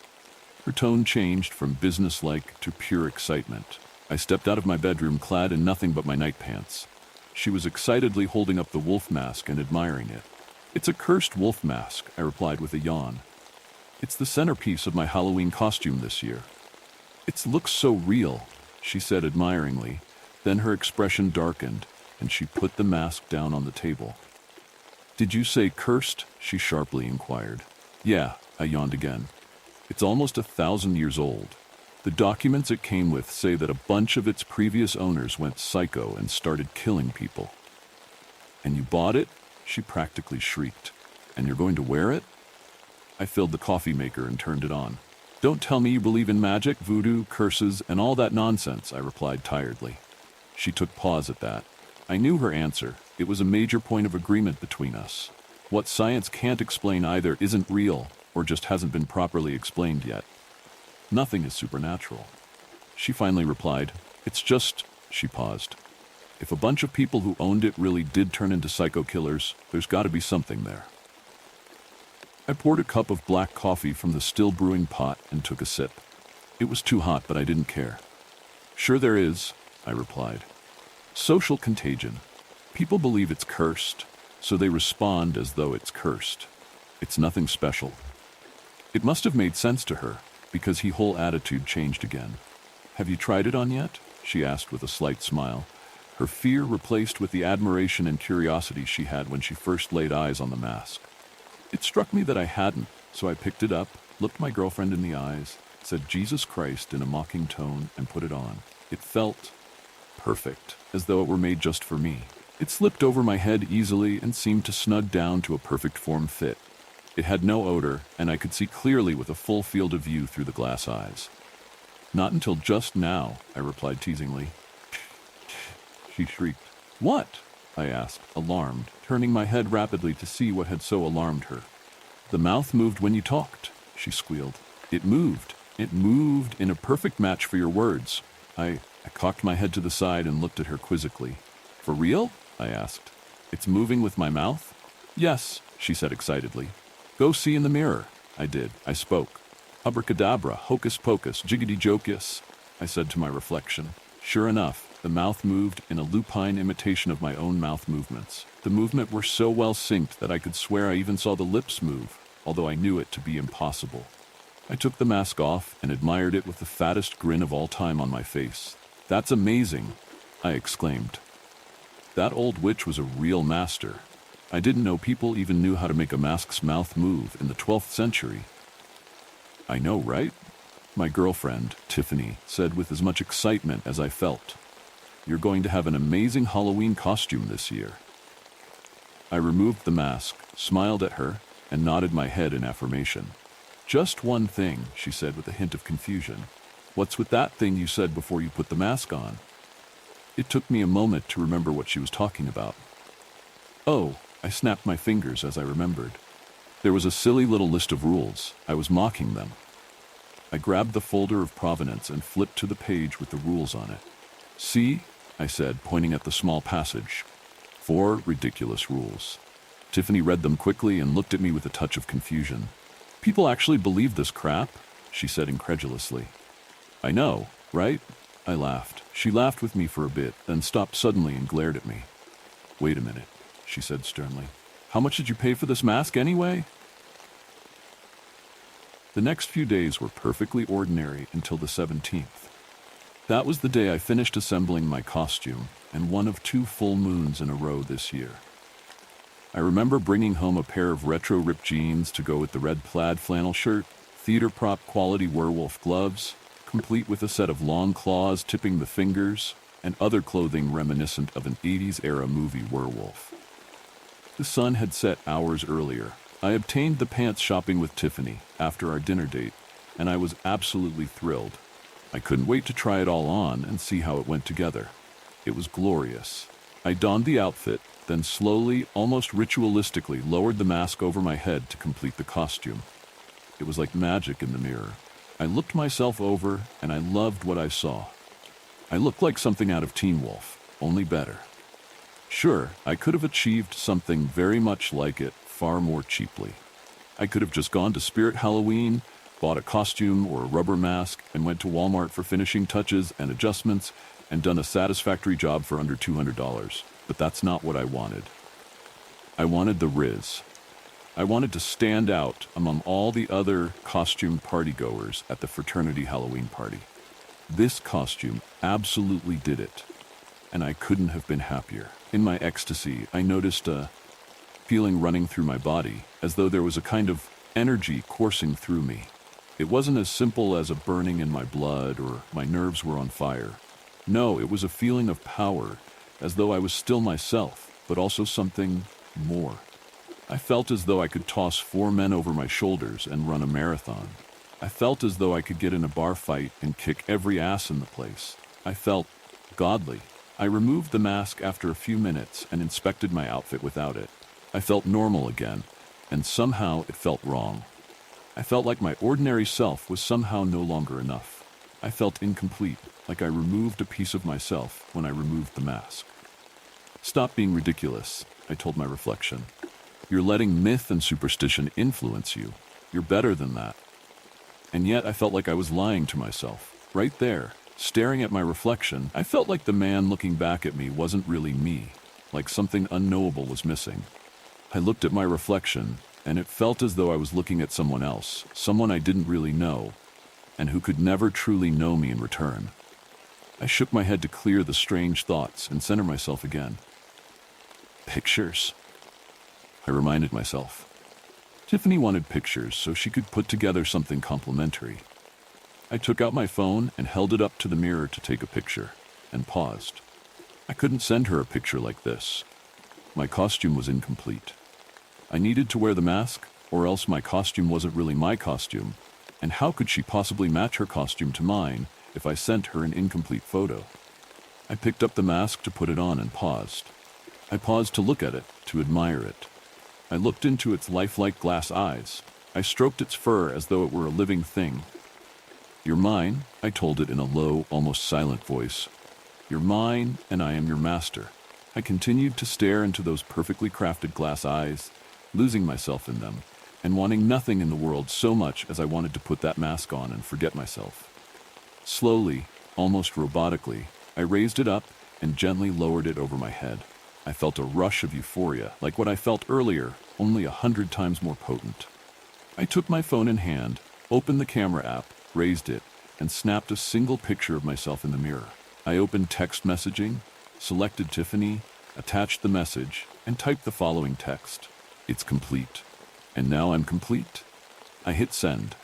I looked into the mirror and met my own gaze staring back at me through those glass eyes that had no business looking as real and alive as they did. And then the world went blank. I awoke the next day with no idea where I was. I opened my eyes only to be greeted by the rising sun in the middle of a forest. A forest? There was a forest outside of town, but it wasn't exactly a short walk if you catch my drift. It was easily a half an hour's drive once you got out of town, and not exactly the kind of thing you just get up and walk to like you're taking the dog out to the local community park. I woke up there, and not on the edge either, but well inside the borders. And I was covered in a red, sticky substance that could only be blood. And my stomach hurt like I had gotten drunk and did my best to eat my own body weight at the local Asian buffet. What the? I trailed off as I looked at my hands and arms and was taken aback by the dried red and brown goop covering them. I looked down at myself and saw that I was still in my costume, and my clothing was utterly ruined, covered in a deep red liquid that was surely blood. I realized that I was still wearing the mask, and I ripped it off of my head in a panic. My breath came in great heaves, uncontrollable, and my head began to swim as I hyperventilated. I closed my eyes and forced myself to calm down. I made myself breathe slower and slower and slower still until I finally brought it down to normal. I focused on my heart rate and gradually brought it down with a blend of deep breathing and mind clearing. Once I had myself physically under control, I looked at myself again. How did I get covered in such a disgustingly massive amount of blood? Why did my stomach hurt so much? How did the wolf mask manage to stay clean when the rest of me was drenched in filth? And why did My stomach finally gave up and rebelled. I dropped the wolf mask and fell to my knees, retching and vomiting a copious amount of stomach contents. I vomited even as I found myself losing my breath and desperately wanting to breathe. I vomited even as my lack of breath began to make my head swim. I vomited even as my vision blurred and blackened at the edges. Then I was able to breathe again. I took in great, gasping gulps of air. I heaved and panted as I sought to restore my oxygen supply. Then I vomited again. If possible, I can say that the second round was worse than the third. It didn't hit me so continuously as to cut me off from breathing completely like the first round did, but it did let me get just enough breath to barely subsist before striking again, until I thought I would surely pass out.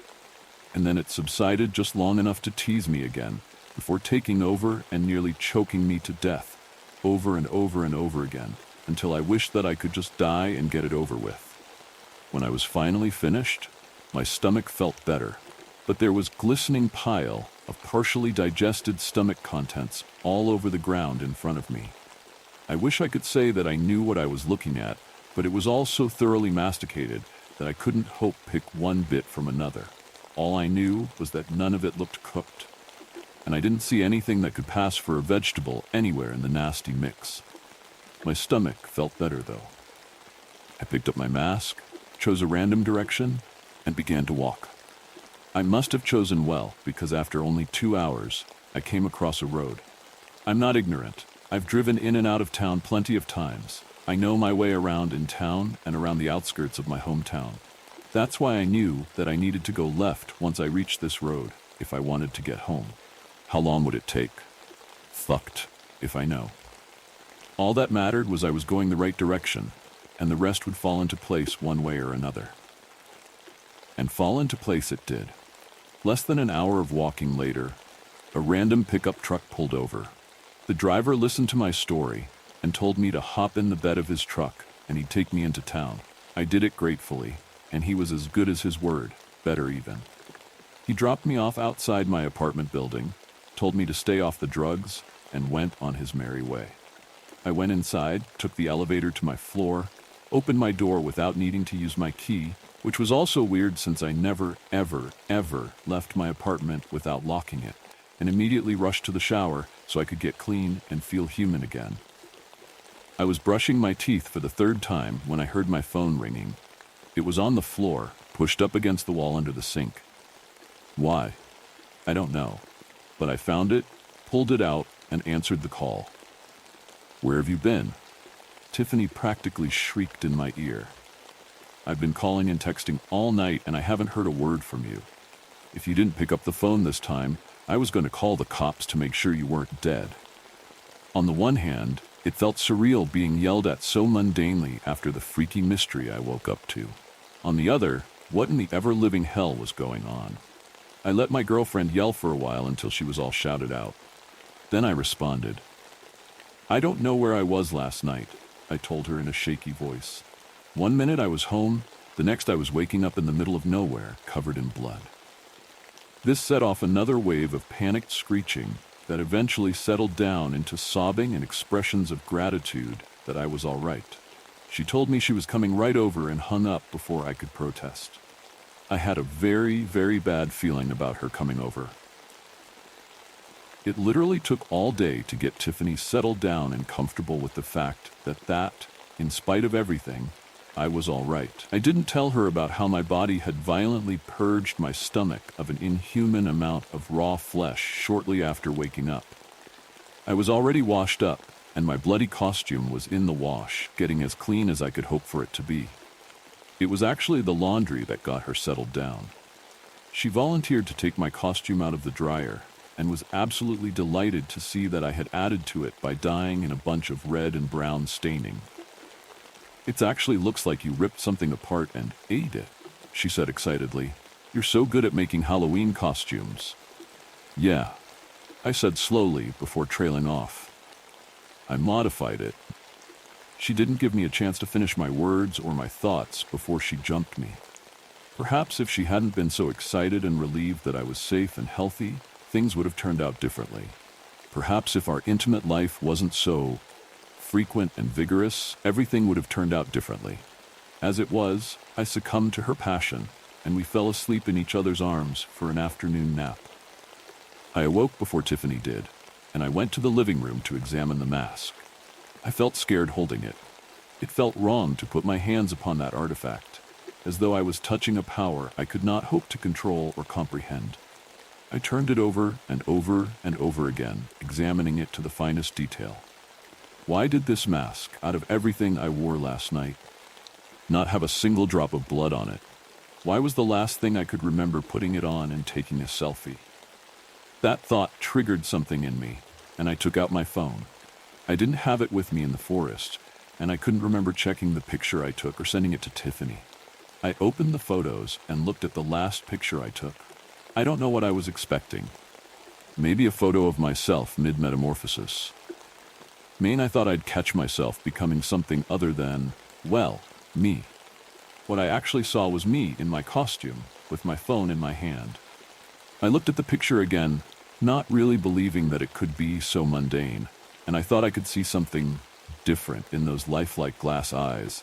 I thought that maybe, just maybe, there was a hint of something in there that was not only me. But no, it couldn't be. The supernatural isn't real after all. It's all hokum, bunk, small-minded garbage that enlightened people like me didn't believe in. The sun had set. It wasn't down for long, but it was the second day of the rarest kind of blue moon event, the kind where the full moon happens 2 days in a row. I looked into the eyes of the mask, this perfect, masterfully crafted mask, lifted it up and lowered it onto my head. I woke up the next morning, the 19th of October, a mere week ago, to the most horrifying sight of my life. I awoke on the floor of my own apartment, but once again I was covered in blood and filth. How? I screamed in horror, not understanding where the ungodly mess had come from. My stomach was killing me. I rushed to my bathroom and barely made it to the toilet before my stomach decided to evacuate its contents. Then, and keep evacuating itself, even when there was nothing but water and bile left to push out. It went on and on and on until I wished I would just die rather than endure another moment of such violent illness. I flushed the toilet whenever I had the presence of mind to do so without checking to see what had come out of me.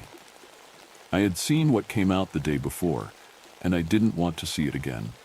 Perhaps that's why I failed to recognize any of the bits and parts, the solid matter mixed in with the wretched fluids that erupted from my stomach and out of my mouth. Regardless, I was glued to the toilet until my stomach finally settled down after who knows how long. Then I stripped my bloody clothing and took a shower so hot I felt like it might burn the skin from my bones, and I was okay with that. I felt dirty inside and out. It was wrong. Wrong in every way.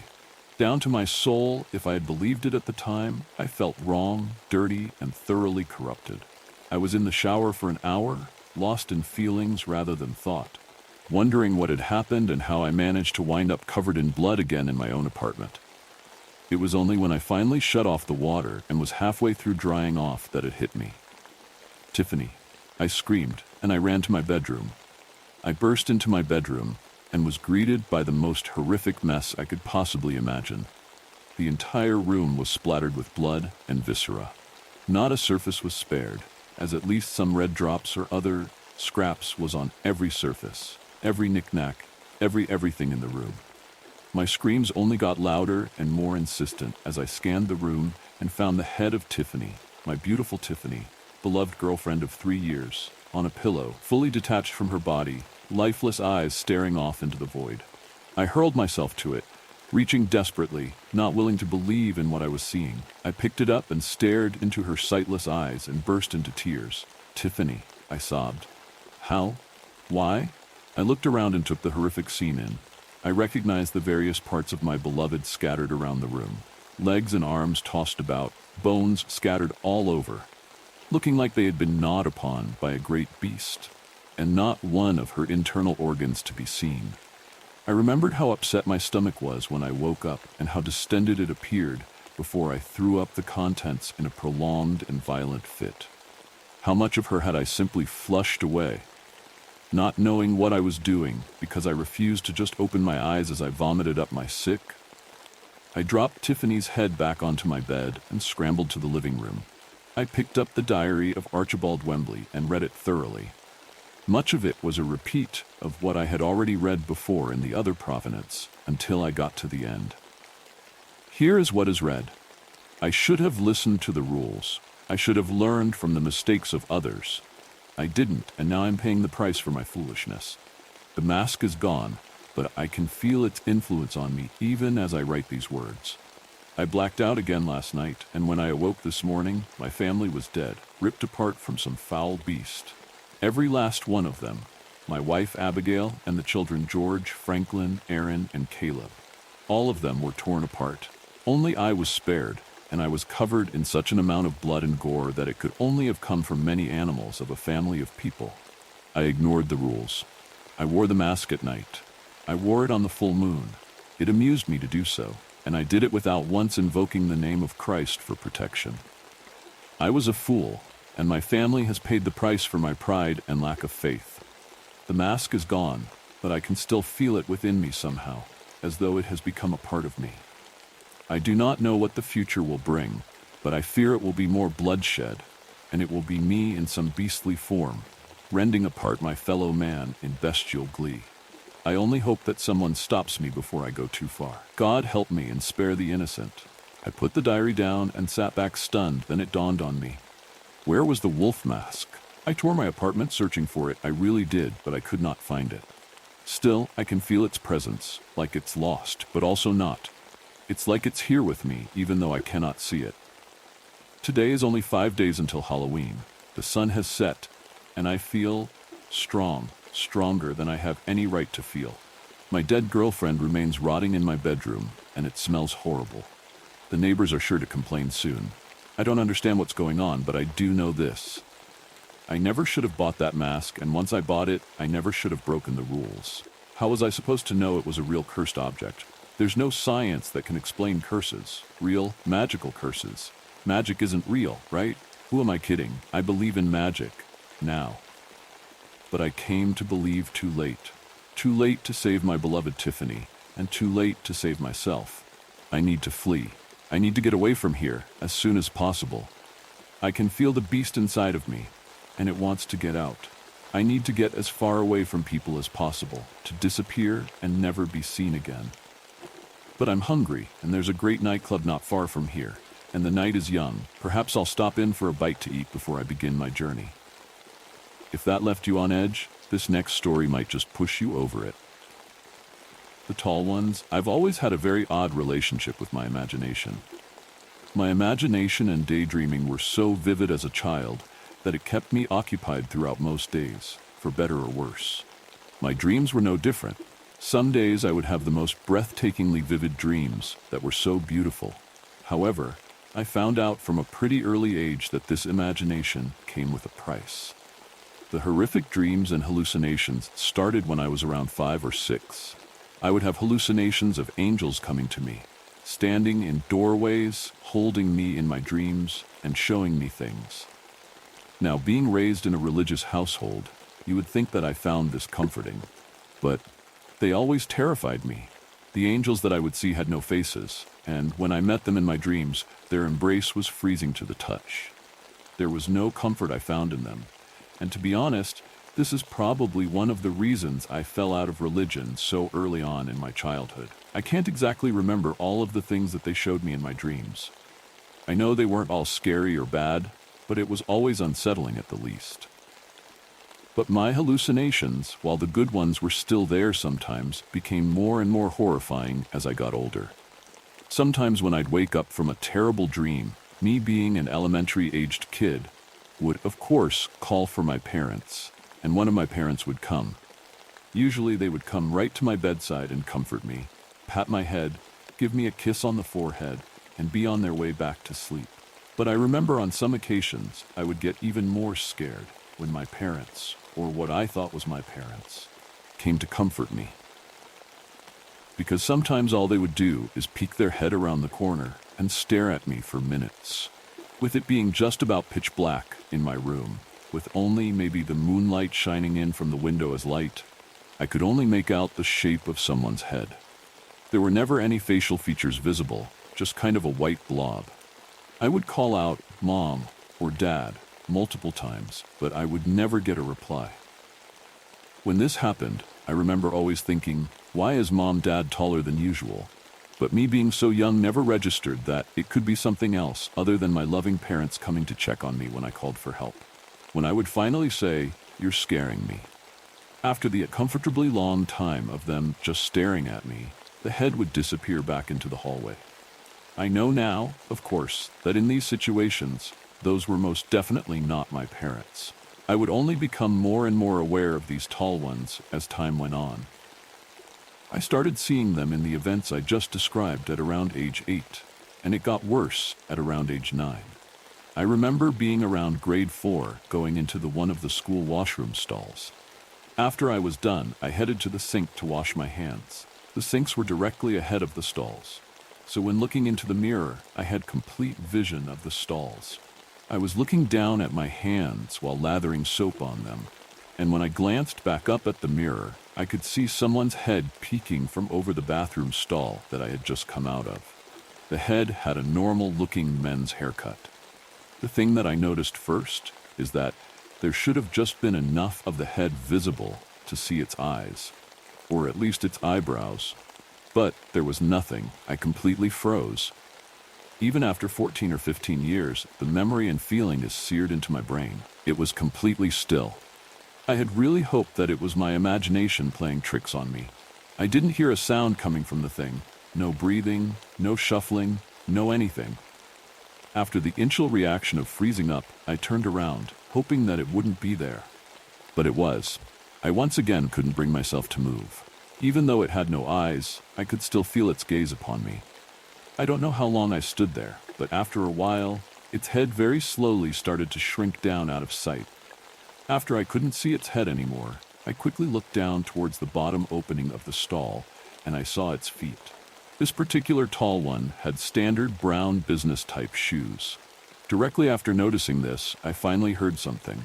It began fidgeting with the door. Looking back on it, it was like it had no idea how the door worked. The idea of being face to face with that thing overrided anything else, and I began to run. Just as I exited the bathroom, I heard the stall door creak open. That day was the start of my personal hell.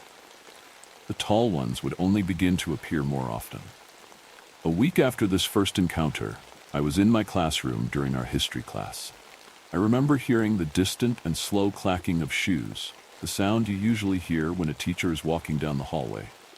I didn't think too much of it, as it's something that I heard quite often, until I noticed that the last time I heard them was when they were directly outside our classroom. I turned my head toward the doorway, and when I did, I jumped out of my chair and stumbled backward and fell against the wall. I couldn't do anything except scream. It was there again. The same tall one as in the bathroom stall, except this time I could see its entire body except for its head. It was too tall for the door. Its outfit was that you would see at a law firm. Very tidy, suit and tie, you get it. The thing had very deformed hands. It had extremely stubby fingers, and the hand itself looked like a blob of flesh just mashed together. Everyone obviously was looking at me, then started to look toward the door, and as you probably suspected, just looked back at me with a mix of confusion and fear as to why I was screaming inconsolably. My teacher rushed to me and tried to figure out what was going on, but I couldn't take my eyes off it. It felt like if I stopped looking at it, it would come snatch me away, and I would never be seen again. After what I think was a minute or so, as I was still crying uncontrollably, I saw the thing fully move for the first time. Usually this would be comedic, but this was horrifying. It didn't turn around and walk away like a human, but instead just took one massive, slow, exaggerated sidestep out of view. Imagine that as you like, because I don't even want to describe how unnatural this movement was. My parents were called, and I was taken home. It took a long time for my parents to get anything out of me. I did eventually tell them, and they took me to a child psychiatrist. They always knew I had hallucinations that scared me from time to time, but after seeing me like how I was that day, they decided that was the final straw. The psychiatrist took it as an overactive imagination and told my parents that hallucinations during childhood are not that unusual, and that they would eventually subside. He told my parents to come again if this kept occurring on a regular basis. Well, the visions of the tall ones kept occurring, and I was put on meds a short time afterward. They didn't do a thing to help. And after a while, I started seeing tall ones other than the businessman. After about a year or two of constant hell, and though it was still hell, I was able to manage these visions a lot better, or so I thought. I won't describe each and every one of these encounters, but I will tell you the one that landed me in a psychiatric ward. I was around 13 at the time, and just like the rest of the encounters I've told you about, I was also at school. I was outside during our recess time, and I was trying my best to be social with the other kids, so I was playing some soccer with them. At some point during the game, I was looking across the field towards the neighboring street when I saw a flash of red kind of dash in and out of sight between two houses. Something about it immediately set me off. Mind you, no tall one I had seen at this point moved quickly. I tried my best to ignore it and continue with the game. Sometime later, I looked back towards those houses, and once again I froze like I was 9 again. There was an extremely tall woman in a red dress standing across the street. Something about this one was different. It was extremely tall, maybe around 10 feet. I tried my best to do the calming exercises that I had learned, trying my best not to lose it. I brought myself to look at it again, and it started to make those slow, exaggerated strides toward me that I had become accustomed to seeing. Then, without warning, it started running. This was the most scared I've been in my entire life. This was something new that I couldn't deal with. The way it ran was like it was dislocating every bone in its legs. I couldn't even describe it. I screamed, and I ran as fast as I could. I ran inside the school and tried to find anyone that could help me. I have no idea why, But I couldn't find anyone inside the school. It was like everyone had disappeared. I heard the door that I entered to school with slam open. Loud, pounding, fast footsteps followed. I knew that it was the tall one. I also heard, for the first time, a noise come from the thing itself. It was an unbelievably loud, muffled scream, as if someone was screaming into a pillow, except it didn't sound human at all. Something about that noise made me give up. It filled me with such an unimaginable sense of dread that I just stopped running. I heard the sound of the pounding footsteps get closer. I gave myself the mercy of not looking at it before it caught up to me. I basically had accepted my death at that point. The next thing I remember is waking up in the hospital. According to the police, I was in complete hysterics. I lashed out at everyone who would come close to me, trying to calm me down. When I told them what happened, I learned that I had never actually gone inside the school. It all happened outside in the field. I also had lacerations on the back of my right arm and back, though no one is quite sure where they came from. They assumed that I somehow did it to myself during whatever happened. To make a long story short, I stayed in the psych ward for quite a few months. But funnily enough, the visions of the tall ones completely went away after that. But I could never shake the feeling that maybe something could have been real about them. I am writing this now because 10 years later, I was in a bathroom stall again at work yesterday. I went to go escape from my duties for a while to just go on my phone when I heard the bathroom door creak open, and those familiar slow, clacking footsteps made my entire body go cold. I could recognize them anywhere. Those familiar brown shoes came to a stop directly in front of my stall.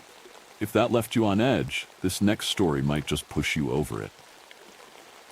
The Disappearances of Occoquan, Virginia. I am Detective Samara Holt, and what you are about to read is everything I remember from the strangest case I've ever worked. The Disappearances of Occoquan, Virginia. Being a detective, I've always found an interest in true crime. Disappearances, murder mysteries, cold cases, all of it activates that part of my brain that desperately seeks out answers. But if there's one case that's always piqued my interest the most, it's the case of Occoquan, Virginia. By all accounts, Occoquan was a normal little region. Not much happened there in terms of crime, and its main drawing point was the large Occoquan River that ran through the area. For years, Occoquan was a popular and peaceful place to live, as houses were built on the riverfront and overviewed the gorgeous, lively water and lush forests. But that peacefulness and normality couldn't last forever. The Crane family built their own mansion on the waterfront and owned acres of land in the 60s. They lived in their Victorian-style mansion for about 5 solid years, until their youngest daughter, Amy, went missing. She was last seen swimming in the river with her sister near the dock. The account from her sister, Carla, was that Amy was in the water and having fun, then she looked at the dock and her smile faded. Carla blinked. And Amy seemingly ceased to exist in that very moment. The Crane children, Carla and her 2 older brothers, Jeremy and Hector, were said to have gone mad the year following Amy's sudden disappearance. So much so that Jonathan and Elizabeth Crane were forced to seclude their children from the outside world. Eyewitness accounts attest to seeing Carla run into the nearby woods in 1967, only to never return to the Crane household. 2 years later, Elizabeth Crane died of mysterious causes, and Jonathan Crane lived alone until 1971. In the wake of his death, there have been no signs of Jeremy or Hector Crane, seemingly just gone, as if they never even existed. For years, the Crane household stood over the edge of the Occoquan River, and that household is seemingly the harbinger of the region's strange activity. My first job as detective was in '97, hired by the mother of Hugo Barnes. I even remember the strangeness of my first assigned job, being a missing child report. Shouldn't that have gone to someone with more experience? But I still took the job with grace and speed. I was hopeful about the case and hauled my ass down to Hugo's mother, Janice. As soon as I drove into Occoquan, though, I realized why I was dumped with this assignment. The city was filled to the brim with missing child posters. It was simply another job from this place the others didn't want to take up. It was practically a ghost town. There were buildings, businesses, and houses, but rarely ever a soul in sight. I drove down the road to Janice Barnes's house, a practically deserted street that looked straight out of some horror film. The sky was a deep navy blue with the sun setting behind the trees in the distance, dense forests enveloping both sides of the route, and a single half-working streetlight down the road, illuminating the low-hanging fog with a flickering bluish fluorescent light. The streetlight was covered in varying posters, all pleading for help in finding some poor parent's child. I swerved into Janice's driveway and hopped out of my vehicle. The air was dense with the smell of damp leaves, and as still and quiet as a predator waiting to ambush. I knocked on Janice's door, and you could hear it echo for miles. As I waited for her to answer, I observed the surrounding area. But one particular thing was hard not to notice. Up on the hillside, towering over everything else, and seemingly illuminated by the now rising moon, overlooked the Crane mansion. Its twisted and oblique, curving and jagged shapes pierced through the moonlight. Even then, I could feel just how evil that house was, its presence looming and oppressive. Not long after my knock, Janice creaked open her door and invited me in. She was a frail, middle-aged woman with the voice of a chain smoker. "Just in here," she croaked as she guided me to Hugo's room. "I need you to explain this to me." Inside his bedroom, she shivered in her robe and hair curlers. He screamed for me.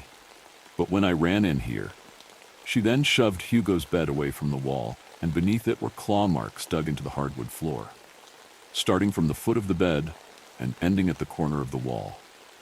"Gone. Just gone. Where'd he go?"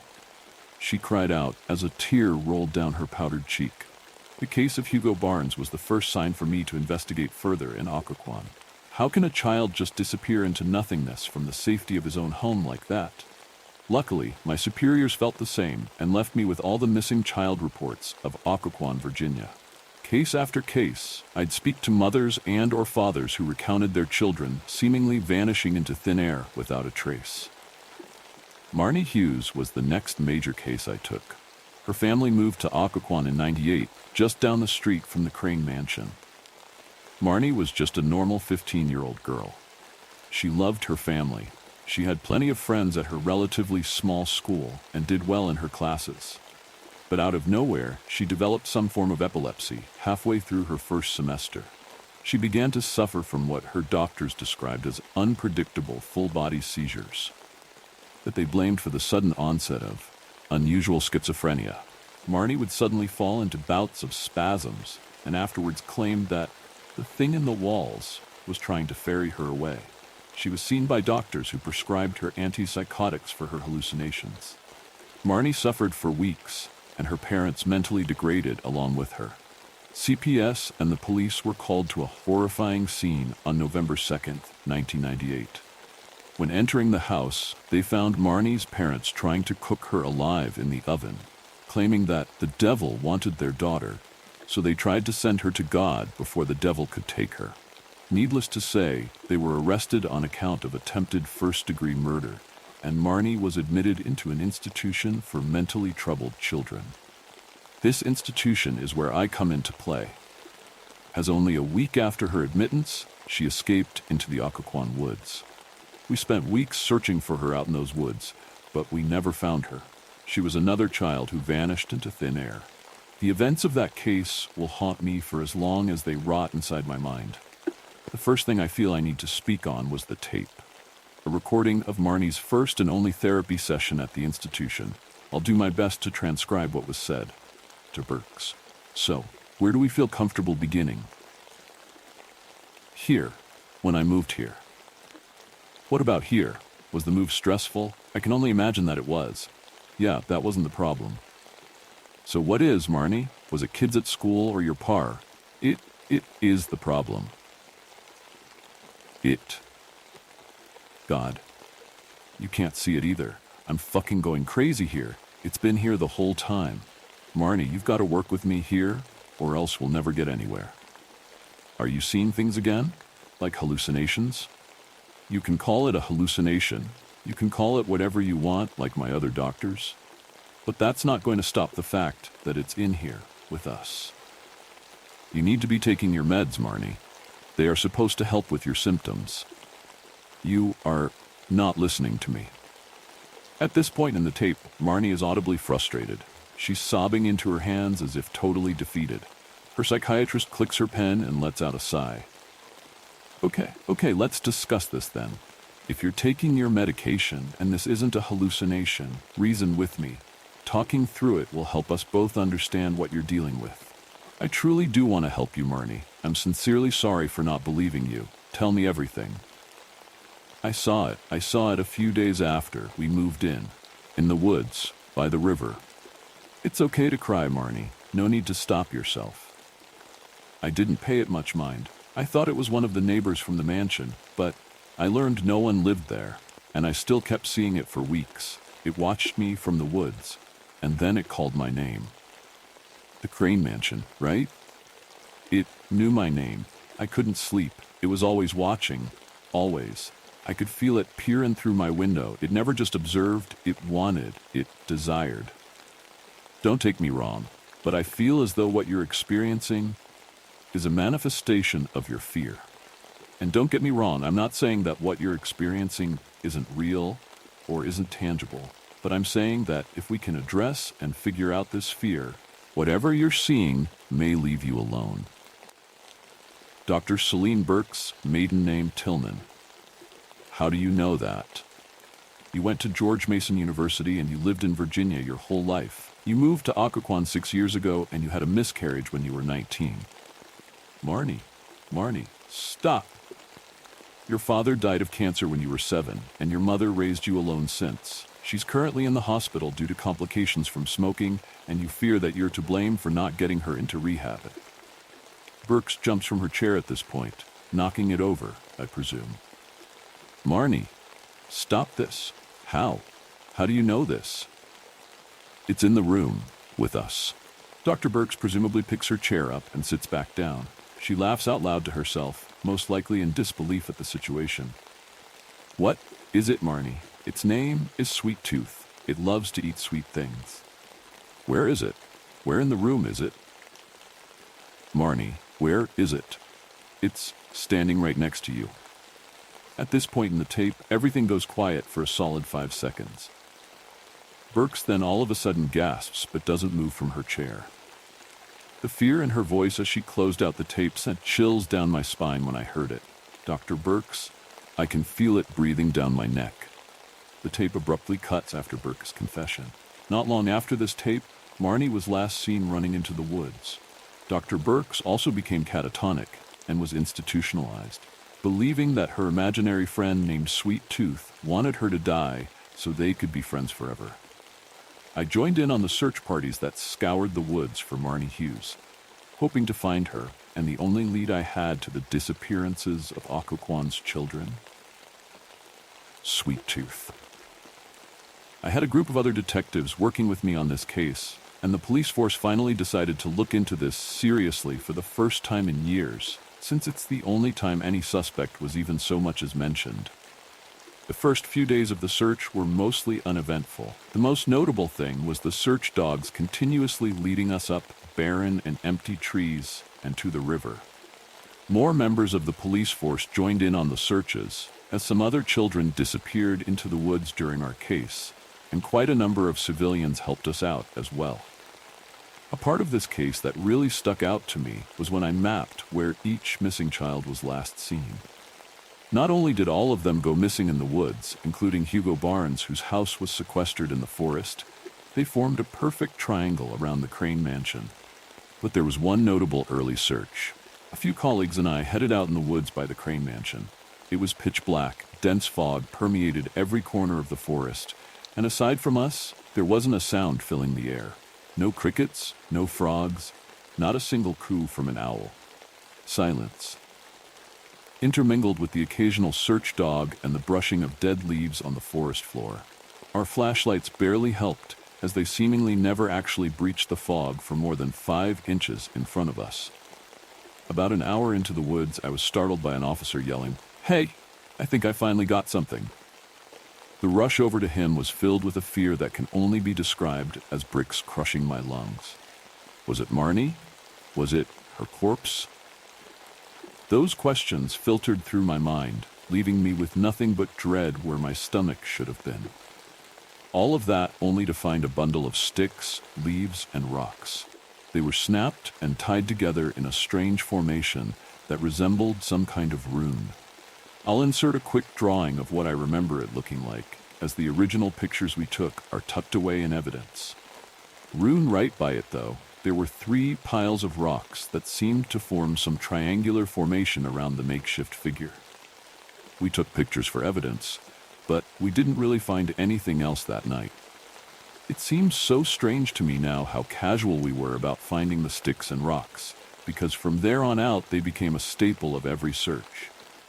We were bound to find at least a handful of those sticks, all accompanied by rock piles forming a triangle around them. My next event of note was about 3 weeks after our first search.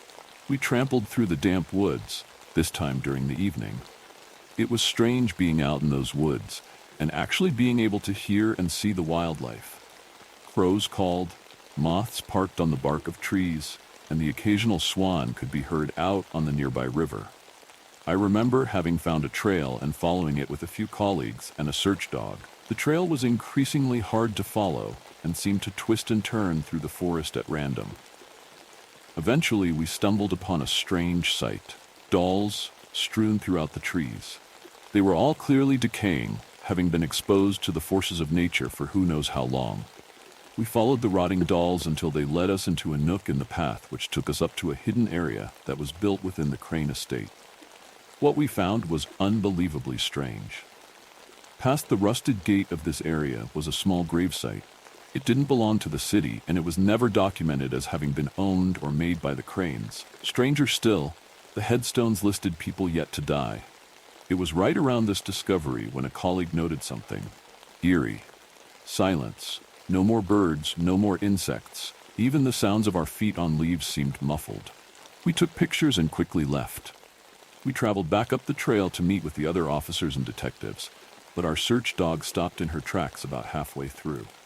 I remember her owner, search and rescue officer Marks, tugging on her leash to get her to move, but no response. She stared out into the dense forest, alerted an entrance by something. We waited for her to ease up and come along, but her tail was firmly tucked between her legs, and the hair on her back was puffed up like a porcupine. Something we couldn't see was spooking her. As Marks went to tug her away and up the path again, she let out the lowest and most bone-chilling growl I've ever heard come out of a dog. Not wanting to fuck around and find out, I started up the path again. I must have scared the dog because she startled and snapped out of whatever state she was in and followed us. The chills that ran throughout my body were enough to make me haul ass back up that trail. And as I looked back at my colleagues, I glimpsed something out in the woods. It looked like a flowy, stained white dress meandering behind a tree. Instinct kicked in, ignoring my previous fear, and I booked it into the woods without a second thought. I rushed toward the tree where I swore I just saw a girl. And nothing. My colleagues ran up behind me with the exception of the dog and Marks, the dog standing alert and terrified at the edge of the path. Before I could say anything, an officer bent down and picked something off of the ground. A picture that will be seared into my memory until the day I die. A pale corpse, clearly waterlogged and rotting away, in a white, flowy dress. Marnie. The following days were much the same as they had been. No new clues, no hints, only more disappearances. That was until the Jordan family case, which began to set a new precedent for things to come. The Jordans were a relatively average family who lived within the more urban parts of Occoquan. By all accounts, they were normal. So, no one had any suspicion to believe that they'd murder and cannibalize their own children, then ritualistically kill themselves by hanging in their front yard tree, swinging side by side with the strewn corpses of their half-eaten children, Micah and Candace Jordan. This case is of interest because of one singular thing found at the crime scene: Micah's diary, which detailed his parents meeting a neighbor named Sweet Tooth.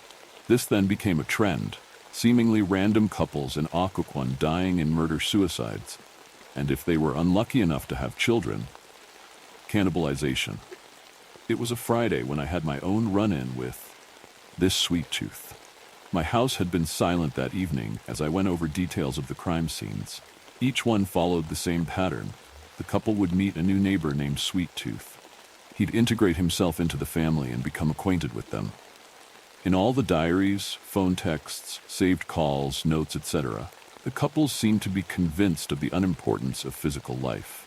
Each family brainwashed by this Sweet Tooth, convinced to give up their mortal forms and free their souls to some god in the afterlife. It must have been about an hour as the sun began to set, the night washing over the woods around my house in a pitch, murky blackness.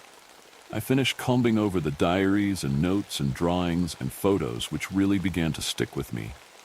This field of work truly does take its toll on you, especially after having to dive headfirst into cases like this. It just becomes overwhelming and emotionally exhausting. I needed to call my mother. Reading about these kinds of incidents really fucked with me. Something came over me, the urge to tell her how much I loved her. I was on the call for all of 5 minutes when something caught my eye out in my backyard. A white, flowy dress. I apologized to my mother for leaving the call so quick and hung up. Bursting out of my house with my magnum and flashlight, I wandered around my yard. Silence. Pure and utter silence. Meandering in the darkness of my yard, I could feel the blood drain from my face. A giggle echoed through the eerily silent woods, and I scanned the imposing tree line. Nothing looked out of place, but that feeling of dread struck me deep in the chest until I felt like I simply just couldn't breathe anymore. I scanned through the tree line thoroughly, increasingly frustrated by whatever taunted me. A solid 30 seconds must have passed before I decided to give up my pathetic and terrified search and head back to my house. But something horrid stopped me in my tracks. Lurking there, at the window by my desk, was a young boy, maybe 12, with a brunette bowl cut and a garishly colored turtleneck. Hugo Barnes. I approached the window as he glided out of sight, and in the dark hallway, a tall figure left my room and headed out my front door. I busted inside and did a full military squad inspection of my house, not a soul in sight. I looked at my desk where Hugo was, and it took a solid minute for me to realize what I was seeing. My papers drawn across my desk with the names of the murder-suicide families written across my map, a triangular shape with the Crane Mansion waiting in the middle of the formation. Something lingered in the air. It was no longer my home, but an unwelcoming conjuring of fear. An urge itched within my mind. I needed to investigate the remnants of the Crane Mansion. I went into my room to grab my coat, and that's when I noticed the tape sitting in the middle of my bed. I picked it up and let curiosity indulge itself, sliding it into the player. Dr. Burke's Marnie. It's speaking to you. Dr. Burks audibly jumped up from her chair, sending it crashing as Marnie yelped. Marnie, what is it? What is it? Tell it to leave me alone. I can feel it breathing on me. Make it stop. Dr. Burks was clearly in hysterics. She was screaming and crying, backing away from her tape recorder. Make it leave me alone, Marnie. What the hell is it saying? It's saying, Sweet Tooth. You're so sweet, Samara.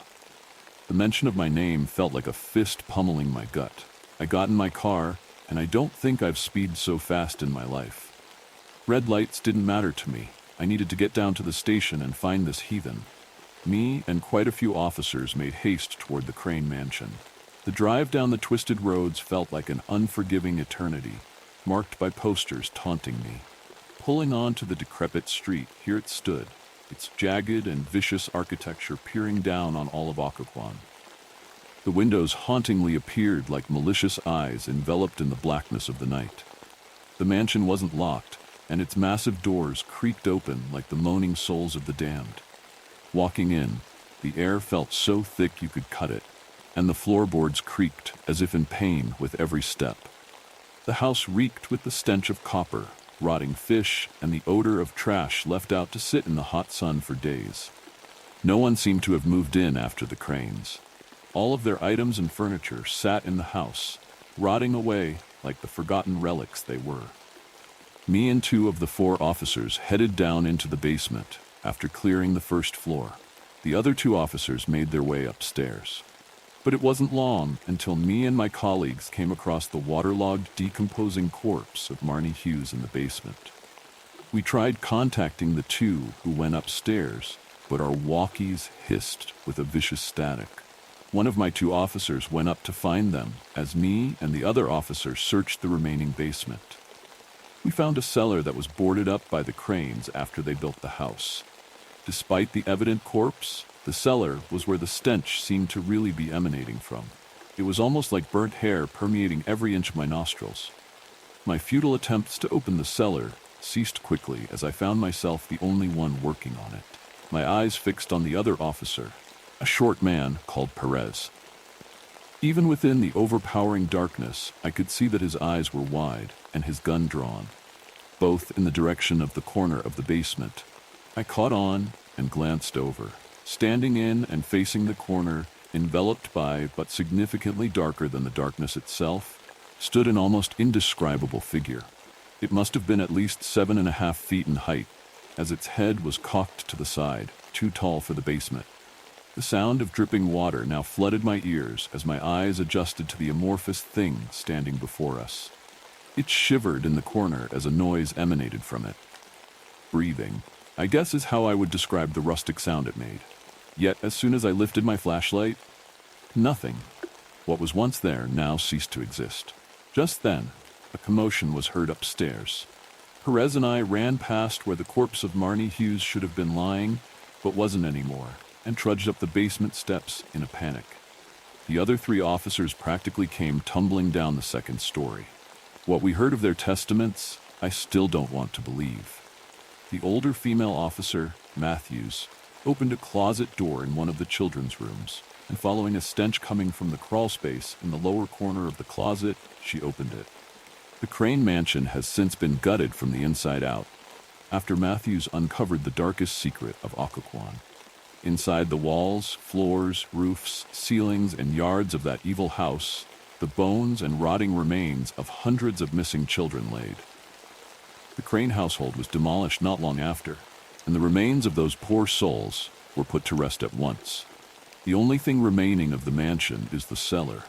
I don't know whether they couldn't open it, or merely didn't want to see what horrors it held, but it lays there, haunting the forest where the Crane mansion once stood.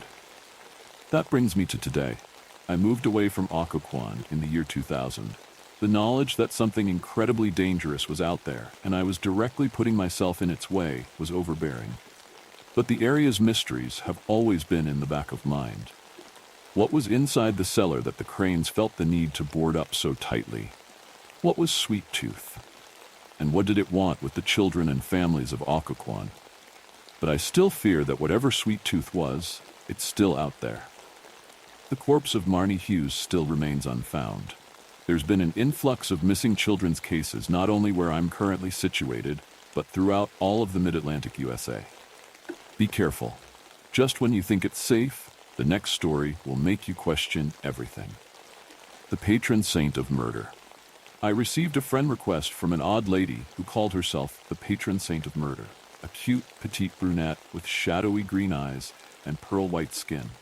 Her profile stood outside the bounds of my carefully constructed list of acceptable attributes. I'm usually very careful about who I accept as an online friend, discerning what I can from available photos. My friend list numbers no more than 300, a ceiling I strictly adhere to. 300 is a good round number, a reasonable circle of influence, an audience easy to follow and respond to. I have made mistakes accepting those obsessed with politics or religion, or recording every single monotonous, dull moment of their lives, from what they eat to when they shit. Those are grounds for a quick and decisive unfriending. Her real name was Cassidy. Well, at least that's how she finally introduced herself. Who knows? Maybe her name was Karen or Dawn. I was just relieved when she finally stopped insisting on me referring to her by that ridiculous epithet.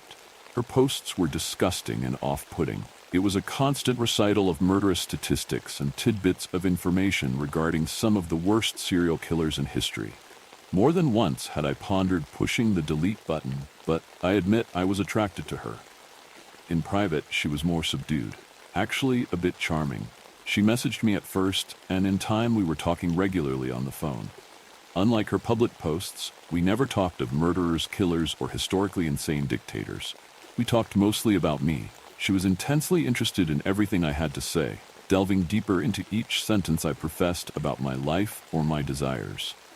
She never seemed bored, always expressed a desire to talk about nothing but me. Often, I would try to turn the discussion to her and inquire about who she was and where she came from. What did she like, and what did she like to do for fun?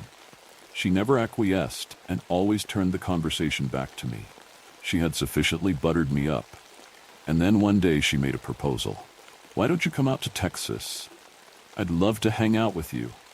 My stomach churned. I didn't have the courage to meet her in person, to walk up to her, strutting my massive stature of 5 foot 4 inches of pitiful disappointment. An online relationship is all I desired, where I could feign a more than average height, and yet I found myself agreeing to fly out to Austin, Texas to hang out with her. Flight M314 to Austin was boarding. One last chance to back out. Quit being a coward, I told myself. If she doesn't like you, then c'est la vie.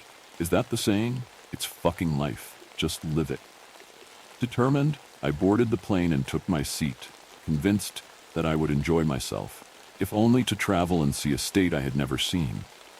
My diminutive size can sometimes be a blessing, especially when forced to sit in the middle seat, the only seat available when buying a ticket at the last minute, the expense unreasonably beyond what it's worth, crammed between 2 filthy strangers. I could sit comfortably enough, but I hate when their arms touch my arms. I squeezed past the bodybuilder sitting in the aisle seat and plopped down next to the obnoxious lady sitting in the window seat. I swear, Julie, if Bob doesn't change that presentation, I'm gonna lose it. He is going to get a mouthful from me. Unfortunately, I had to hear her mouthful all throughout boarding. I prayed that the remainder of the passengers would hustle up, toss their bags in the overhead bin, and sit the hell down so we could get through the safety spiel and get in the air, whence all phone calls would have to cease, and I would no longer have to listen to this lady yap and yammer about Bob, whom I was beginning to sympathize with. Poor fucking Bob. But of course, boarding is long and tedious. The final passenger made a stink about not getting the seat she wanted. She was a robust woman in her 50s with long blonde hair, streaming down to the small of her back. She wore skin-tight black spandex and a concert t-shirt with long dangling earrings. "I was supposed to be in D15, she shouted. The number shocked me. I had dodged a bullet, or I had hoped so, for if she were to convince the flight attendant otherwise, the middle-aged teenage wannabe would be sitting right next to me. "Ma'am, you're going to have to take your seat or exit the plane," explained the flight attendant. The blonde pushed aside the flight attendant and bent her head down close to the bodybuilder's face. "You're in my seat," she said with a scowl. Then she turned and looked at me with a big wide smile and waved. "Hi, babe." She then walked away and peacefully took her assigned seat. The voice sounded familiar. No, it couldn't be, but then again, it sounded just like her. It sounded like Cassidy. I reasoned otherwise. She wouldn't be on the plane. She's in Texas waiting in the airport. Why would she drive or fly to Nashville only to take a flight right back to Texas? I pushed the thought out of my head. It was simply coincidence. There are billions of people, and there's bound to be several that sound alike. The plane accelerated and lifted off the ground, pushing my nervous stomach against the back of my seat. The Bob-hating businesswoman next to me immediately fell asleep, like a baby in a car, her head smashed against the window, mouth wide open. She snored, grunted, and grumbled. Lord knows she was dreaming about giving Bob all the hell he deserved. The pilot announced that we were cruising at 34,000 feet and that he was turning off the seatbelt sign. We were free to roam about the cabin. "I got to piss," the bodybuilder mumbled to himself. He got up out of his seat like an overturned turtle, swinging his bulky biceps, twisting and turning to free his large body. He elbowed me twice, once in the shoulder, and another in the temple. "Sorry, man. Damn plane ain't made for people like me."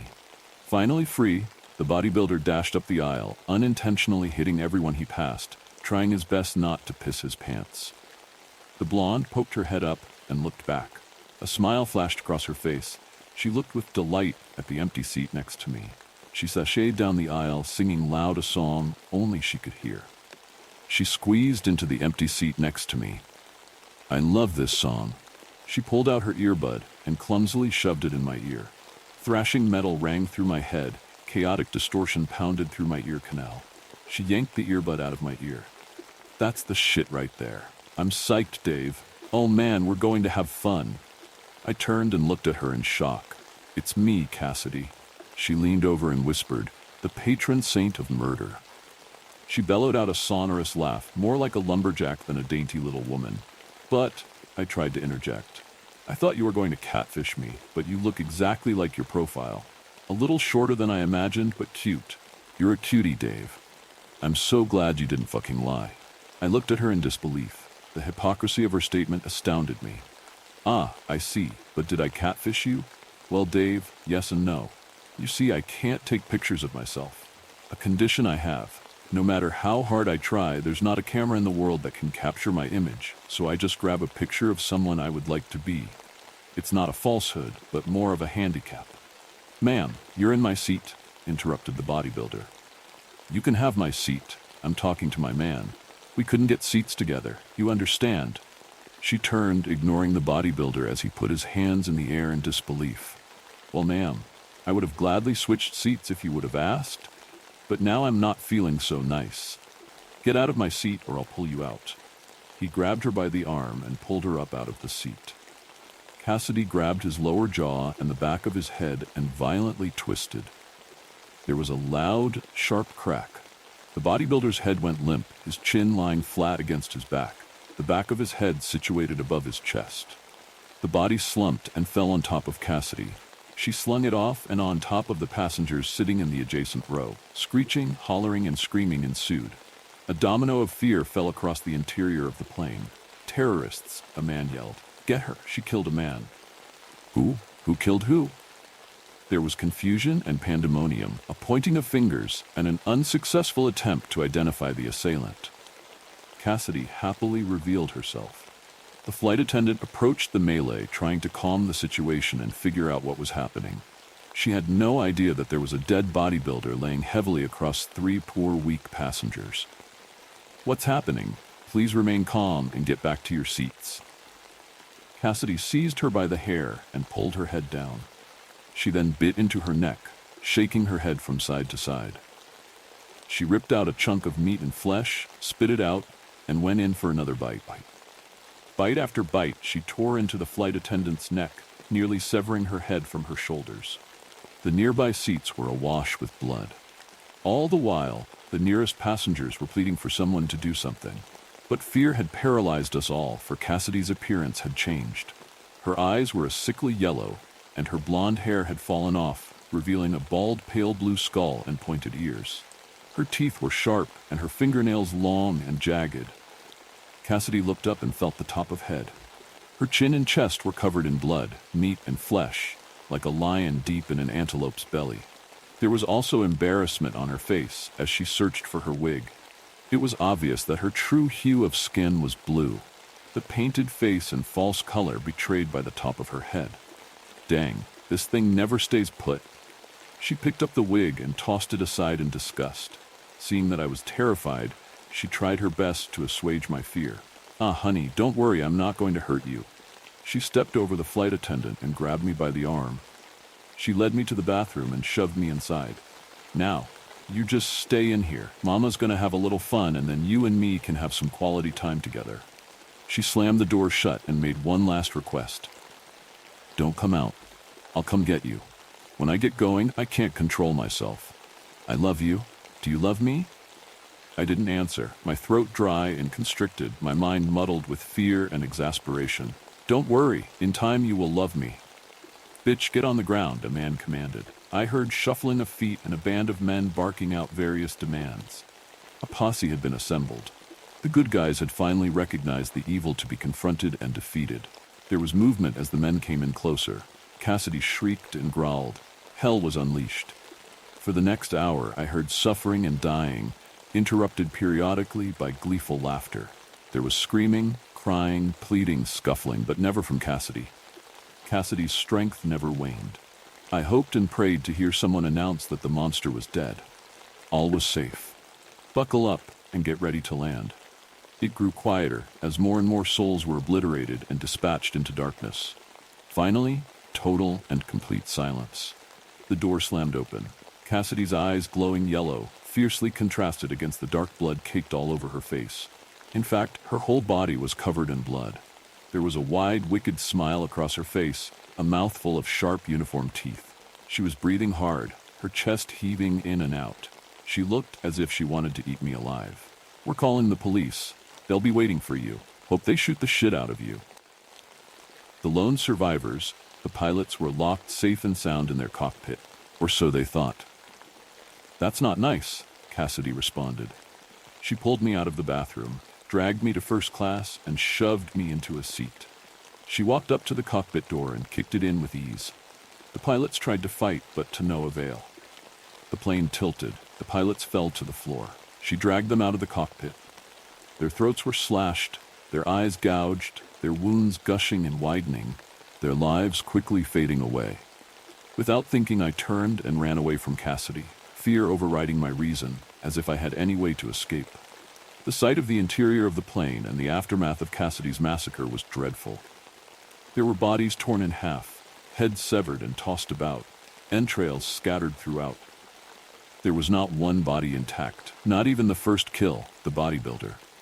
Cassidy had ripped both of his arms off, the Bob-hating woman torn to pieces. I vomited and broke down in tears. I felt a hand on my shoulder. Cassidy walked around, her face no longer covered in blood, but her complexion reflecting her true nature. She was wiping away the blood from her face, but also the makeup. Her pale blue face displayed consternation. "Don't worry. This will all burn up in the crash, and besides, a crash from this height tears a body apart. It will look natural. Everybody will think you're dead as well. This ain't my first rodeo." "You've done this before?" I managed to stammer out. "Lord have mercy." He does talk. "Yes, Dave, I have done this before. It's the perfect undetectable crime and it's fun. But we're gonna die as well. We're gonna crash. We're going to be in this plane. How in the hell do you expect us to survive?" I started breathing heavy, panicking, my legs weakening. I felt as if I was about to pass out. "That's up to you. You can be with me or die. You can become one of us." "A vampire?" She smiled, her teeth dull and normal now. "Yes, a vampire, but not like in the movies. You'll still be able to walk about in the daylight. You'll be beholden to me, but that's not bad. I'm the head bitch, Dave. You stick with me and you'll have it made. I told you I loved you, and I meant it. I don't care if the feeling is reciprocated, as long as I get what I want." She turned and walked towards the cockpit. "It's decision time, Dave. Let me push this bird to 13,000 feet. The plane suddenly fell forward and descended quickly. Cassidy made her way to the exterior door and kicked it out. The air exploded in. A roaring sound bellowed through the interior. I was unbalanced and fell to the floor. Cassidy hauled me up by the shirt and pulled me to the door. "Give me a thumbs up if you want to live." I immediately shot up my thumb. "Not now, silly. When we're outside." She shoved me out into the sky. I tumbled head over feet several times, until finally I leveled out, remembering my training in the army. Make an even surface so you don't tumble through the air. Arms out wide, legs closed together tightly. Cassidy was falling parallel to me about 20 feet away, calm and collected, as if she had done this 100 times before. She turned her head and looked to me. She was waiting on an answer, her eyes wide with anticipation. The ground was approaching fast, my heart uncontrolled and beating sporadically, a sharp pain in my chest, the onset of a heart attack provoked by the fear of impending death. I gave her a thumbs up. Cassidy turned, put her arms down by her side, and shot out towards me. She collided into me and wrapped her arms and legs around my body. I felt her sharp teeth sink into my neck. There was a cold, sickening sensation throughout my body. I heard the flap of exploding fabric. Expecting to see her shoot, I was surprised when instead I saw a leathery pair of pale blue wings extending from Cassidy's back. I remember thinking that this was the worst date ever. My heart quickened, then slowed down to nothing. I gasped for air. I either died or passed out. Whatever the case may be, I awoke and found myself in a comfortable room with a cozy fire and an elaborate bed. I am a slave. I'm allowed to go as I please. It's no use in escaping. I am what I am. Dead to the world, dead to myself, and alive only for her, the patron saint of murder. Did that story shake you? Because what comes next may haunt you forever. Why did it have to be me who found the bodies? I wasn't supposed to have anything to do with it. Really. I mean it. I ain't a detective. I wasn't looking for answers. I kept to myself all my life. I just wish I could have been left alone in turn. Even when the bodies started going missing, I kept my head down. Grim stuff, for sure. But what was I supposed to do? I guess it's old-fashioned now. Maybe a cliché, but I'm a small-town guy. I go at a slower pace than most folks. I've never lived anywhere other than my hometown, and I've never regretted, at least I didn't before. Sure, I knew Dr. Geller. We grew up just a couple of streets apart, even if we were on the other side of the tracks, so to speak. He was younger than me, but we was in all the same classes. Me held back a year, him pushed forward. They kept pushing him forward. He was out of state and going to college by the time he was 16. Duke, I think it was. Yeah, Duke. He became what was it? The dean of surgery there. I saw that on Facebook once, before he came back. Makes sense he'd be a great surgeon. He was a smart guy, and he didn't let blood bother him. I remember when Ernie Masters caught him right across the face with a lunch tray. There was blood all across the ground, but he didn't seem troubled by it. You know, I think that was the only time we really talked as boys. After I pulled Masters off of him and took him to the nurse's office. Maybe it's cause of that I helped him out that once, that nothing happened to me. Outside of Facebook, I never heard anything else from him for going on 20 years. I got my carpentry apprenticeship and worked in Mr. Henderson's workshop in town for a couple years. Of course, it went out of business when an IKEA opened 20 miles down the highway. I kinda scrambled around looking for work, and I just happened to get the custodian job at my old school. Can't say it's what I had in mind for myself. Cleaning up kids' trash and the boys' bathroom is like the pit of hell. Still, I'm the only custodian they ever had who had carpentry training. The principal got me a cake when I repaired the basketball court floor. Saved the school an easy $3,000. So it ain't bad, really. I know the grounds better than anyone, and I've been here longer than almost anyone else. Seen 3 principals move along. 4 now, I guess. Long as I'd been there, though, never thought I'd see Dr. Geller come back. Remember I said I'm a small-town guy? Well, even before he was gone, Bill was for the big city. Feels weird calling him Bill, considering what I seen him do. Guess it ain't right to call him doctor either. I didn't know it at first, when he came back, that he weren't a doctor anymore. No one knew what he'd done to get his license taken away. There was rumors, course, but I thought I had too much sense to listen to those. People said something about experiments. Blood taken from medical students or something. We never talked about it when he came back. Never talked at all. I can't even say whether he even knew it was me who helped him out with Ernie Masters, even when he became my colleague. Quite a change, going from the dean of surgery to a local biology teacher, going all across the country back to his hometown. But I don't think that's any great mystery. Least weird thing about the story, if you ask me. It weren't no secret that his wife had died. Cancer, of course. So now it were just him and Nina. Poor Nina. She was a real nice girl. Always cleaned up after herself. Even apologized when I had to clean up the mess her friends had left behind in classroom and helped me tidy it up. See, it's kids like her that make me have a little hope. I see the worst parts of kids doing what I do. Now I've seen the worst parts of fathers too. I was just as broken up as everyone else when I heard the news in the staff room. That poor Nina had been hit by a car. Going trick-or-treating, I guess. Whatever high school juniors do on Halloween night. Of course, they caught the guy that did it. Drunk driving. Bastard. I saw what it did to Dr. Geller, though. Just broke him apart. He was gone for months. Never saw him on the street or at the store. Some thought he might have left town completely. I know he did for a while, but he came back eventually. Even went back to teaching. But everyone knew he weren't the same. He was snappish, cruel with teachers and students alike. Made Henry from art cry once. Of course, that would have gotten him let go. But what was the principal supposed to do? The man had lost his wife and daughter. How could he kick him out of his job too? Principal Harper quit recently, after it all happened. I seen him at the bar. He's there most nights now. We both are. I mean, how was he supposed to know? I'm the one who should have known. So yeah, the bodies. I guess the first one was most shocking. Exhumation. I didn't know the word before. Now it's a part of the local vernacular. as common a saying as any.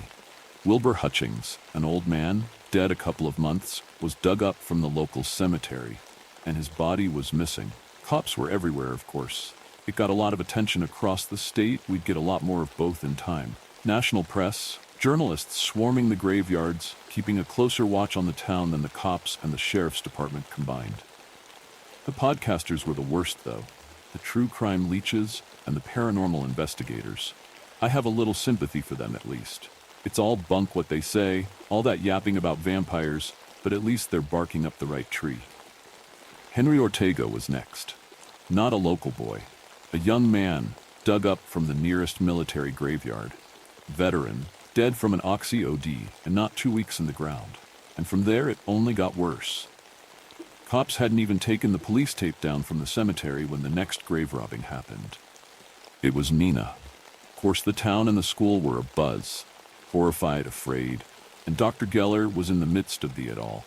He looked as stern and hard as a statue. He didn't take time off, though, and he was meaner than ever. Never said anything to me, though, and attention was only on him for so long, because the spree only went on from there. Just a week after Nina's taking, bodies were going missing across the county. Just days apart, always just after burial. Cemeteries everywhere had police standing guard. Vigilantes, too. Bereaved family members standing vigil, armed with guns and baseball bats. That poor guy, Chris Marsh, got killed by a jumpy family, just for walking his dog at night by the graveyard. Still, the bodies were going missing. 3 of them. And the trend was obvious. All young women like Nina, 17 to 20. There was awful speculation as to why, like you'd expect. God, how I wish I didn't know the real reason. Worse than I ever let myself imagine. I guess I can't blame those families or the police. They were trying to protect the dead. But surely they had to know that they were forcing his hand, that he'd had to make new, unguarded bodies. They said that Clara's death was a suicide. She was Nina's friend, and all this misery was around her. Nothing strange about it. But I know it wasn't true. She was killed. Her body taken from morgue before they could find out what got her. And Becky, poor Becky, another student from my school, attacked by coyotes. I saw the state of her. No dogs could do that. You know why she wasn't taken, why she stayed in the ground? Because there wasn't enough of her left to take. I never wanted it to be me that found out the truth. There was detectives and feds from all across the state in town. It should have been them who went into the gym that night. Maybe it was always supposed to be me that caught him. It's not like the clues weren't there, and I was the one who had the best chance to spot them. There was the car parked in the school parking lot, even after I left, after locking the door behind me. Who would be parking in school, parking so late at night? Worst of all was the key. Yeah, I lost the key to the basement. I knew it was gone months before, and I didn't tell anyone because I kept losing things and didn't want to get another earful from the principal. And it's not like there was anything there that anyone wanted. Ancient yearbooks and long-abandoned lost property. But it was from there that I heard the scream. I was cleaning the basketball court again, later than I normally did, and I almost missed it. A scream, a girl's scream. I was sure I'd imagined it, but still had to stop and listen. I probably stood there for a full minute of silence, straining my ears. But when I heard it again, I knew there was no mistaking it. A girl in pain and under my feet. I started calling to her, looking for a way to find her. I opened the old sports cupboard. All the gear and gym mats had been pushed aside, revealing the old trapdoor I hadn't used in years. It was locked, like it was supposed to be. And even after what I'd heard, that almost convinced me that I just hadn't had enough caffeine. But then I heard the sound of the saw. That sound I know so well. And then the shriek again. I've got a crowbar in my office, only for emergencies. But I wasn't going to go running for it. I got a claw hammer from my toolkit, jammed the hook under the edge of the door, and wrenched it open. The stench was just awful. Blood and shit, covered up by that awful sterile hospital smell. There was lights on down there, deep in the bowels of the basement, past all the crowded shelves. I went by that light, stumbling and scrabbling in the dark, still with my hammer in my hand. When I heard the scream again, I swear I almost shit myself. It wasn't just louder, it was unearthly. The sort of scream which should rip a throat apart, more wildcat than human. And then there was the sound of the saw again. Like an idiot, I hurried forward, thinking that I could help. I rushed headlong in, and I haven't been able to forget it since. It just won't quit. It's right there. I keep looking behind myself, as though a scene can follow you around wherever you go. I don't think I'll get it out ever, except one way, I guess. It was Dr. Geller, dressed up as the surgeon he used to be, rubber gloves and red worn up to his elbows. He had 2 gurneys and bright lamps. An improvised surgical theater, with a tray of tools meant for working on wood and dissecting frogs. There on one table was Clara Prescott, open from throat to navel, ribs split open, her pale, blood-drained offal open to the air like we were in the back of a butcher's. Her left arm was sliced off above the elbow. That wouldn't have been so awful, to see a girl killed and hacked to bits. But the real awfulness, the thing that's had me in the bar most every night, was on the other gurney. Nina. She was gray with rot, except where other girls' pale skin had been grafted onto her. She was a hideous mess, stitched together like a doll. A massive Y-shaped scar crossed her front, and she was skeleton thin, her flesh like saran wrap above her bones. Her black hair had fallen out in huge patches, and her skull was clear to see. Her eyes were open and staring, one brown, one piercing blue. Dr. Geller just stared at me, spinning saw in one hand, Chloe's severed arm in the other. His expression was partly hidden by his surgical mask, but I could see the shock in his eyes. And I think maybe shame too, but insanity as well. That I know. I know it better than ever now. 'Cause Nina was moving, twisting and bucking against the restraints that tied her to her gurney. Her mouth and those snapping, brown teeth worked against the air. But she stopped when she saw me, going as silent and still as her father. I know I heard her say it. I'm telling you I know it for a fact. The same voice she'd had before, but dragged a mile over sand and glass. She said my name, like she was surprised to run into me at the store. I staggered back, smashed clean into the shelf and knocked the whole thing down. I fell with it, landing on old boxes. I wasn't making any sense then, babbling in between uncontrollable breaths. Dr. Geller dropped the saw and went at Nina's restraints. I heard him shouting. He was telling her to get me, stop me, like he was letting loose his attack dog. I scrambled away, barely able to find my footing to run. I crashed through the basement, running into shelves and stacked up boxes, getting dust in my eyes, tears pouring down my face. I felt the hand go around my ankle, and I shrieked as I went down. I was spasming and twitching on the ground as cold, cold hands pawed at me. I could feel its long nails pushing through my clothes. I kicked and kicked again, and then it let me go. I sobbed with relief as I crawled away through the dust, found my feet, and dashed to the stairs. My lungs were on fire as I got to the top of the stairs and fell to my knees in the sports closet. I slammed the door shut behind me and dragged the basketball cage over it so no one could get out. I didn't stick around in the school then. I got in my car and sped down the road. I only called the police when I was a half a mile away. Of course, everyone knows what they found in the basement when the police arrived. Dr. Geller and Nina's corpses, along with the other bodies. Both the Gellers' throats slashed. Everyone knows about Dr. Frankenstein, Dr. Death, whatever other nickname they want to call him. Everyone knows how he killed himself after his insane project was found. The bereaved father who stole the bodies of young women to harvest in order to rebuild his dead daughter. I hate those nicknames, but there's one name I saw once online afterwards that stuck with me. An old word for grave robbers. Resurrectionist. I know that he brought Nina back to life. He found some way, maybe by harvesting the parts from the other girls. Maybe. The school has been shut down, of course. Just about everyone, all the teachers, everyone who ought to have known, has left town now. Too ashamed of what they'd missed, chased away by the rumors about their involvement. There are rumors about me too. Why didn't I notice that the key was missing? Surely, I should have known what was going on. That don't trouble me. That's just words. Something does bother me, though. I know I said I ain't a detective, that I never ought to have been involved. But I keep thinking about the hand that was around my ankle and knocked me down. I looked at all the reports of what happened, and they all say that Nina was found still strapped to her gurney. So it couldn't have been her that got me. See, I have thought about it some. And I don't think that Bill needed to harvest all those girls. Maybe the first, or even the second. She'd been in the ground for a long time, just like Wilbur Hutchings. Dr. Geller dug up 2 men, then dug up only girls around his daughter's age. I think that Dr. Geller couldn't bring back Wilbur Hutchings. He was too rotten. He needed someone fresher. And I'm not the only one to wonder how a middle-aged biology teacher could dig up half a dozen bodies in the night without being caught. How could he break into the county coroner's office, smashing cameras, and get away with a body over his shoulder? And I know it weren't coyotes that killed Becky. See, I know something got me by the ankle. And I know that since that night, I haven't been able to find my ring of keys anywhere.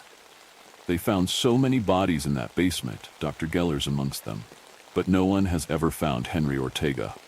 When the police arrived, the trapdoor was open. It would have taken someone or something with freakish strength to lift it open. I wonder, what will he do? Restored to his unlife, free of the master who clawed him back from the end after he cut his and his daughter's throat. Is he just as foul and hideous as Nina? Or did Dr. Geller get him before the rot set in? Before the flies could lay their eggs in him? Is he a shambling ruin in the dark? A ghoul, hungry for flesh? Or is he like any other person on the street? A pale, cold-skinned man with no identity and no place. I only hope to God that I never find out and that he never tries to return my keys. Think that was the peak of terror? This next story takes fear to a whole new level.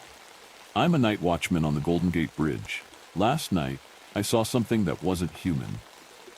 Working night shifts on the Golden Gate Bridge isn't a glamorous job. Most of the time, it's just endless stretches of quiet with the occasional sound of cars whooshing by. From my small station on the bridge, the world felt hollowed out, like it had closed in around the faint hum of machinery, the gentle rock of the bay far below, and the endless coils of fog that wrapped themselves around the bridge. I took the position mainly for the solitude. I liked the quiet hours, the chance to breathe and think without interruption. But there was something else that tugged me here. A draw that I couldn't quite name. Something about the span of this bridge with its looming towers and swaying cables, the way it seemed to slice the sky in two. There's a mythic quality to the place, a silent authority that makes you feel small and out of time, especially when it's just you and the water below. On foggy nights, the bridge transformed. Thick banks of mist rolled in from the Pacific, cloaking the bridge in swathes of gray, so dense that even the red towers blurred into ghostly shapes. Tonight was one of those nights. The mist hugged everything tight, muffling sound and swallowing the glow of streetlights until the bridge was little more than a collection of dim orange halos floating in the haze. It was a quiet that invited memories, and though I usually enjoyed it, tonight it felt off, somehow.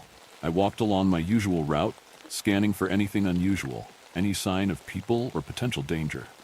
But tonight felt different, as if the fog held secrets of its own, and I was an intruder. Halfway through my shift, while pacing along the northern side, I saw a figure near one of the support beams.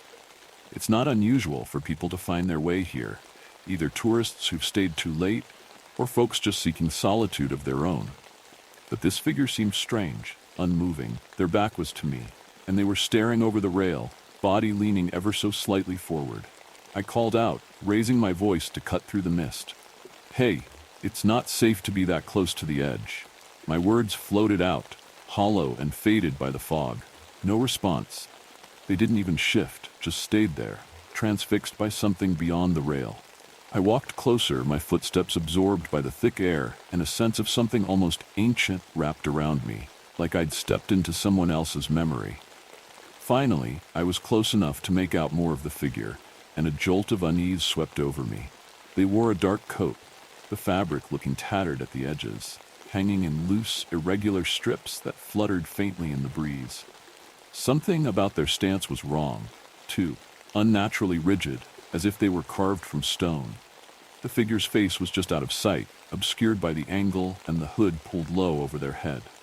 But as I approached, the silence between us deepened, and I noticed that even the wind seemed to have quieted. "Are you okay?" I tried again, louder, yet with an edge of hesitation I hadn't expected in my own voice. The figure didn't turn. They stayed fixated on the water, posture unchanging, hands resting on the rail in a way that seemed to anchor them, to keep them there, even as the mist swirled like a restless tide around them. I took another step forward, wondering if maybe they were in some kind of trance or suffering from shock.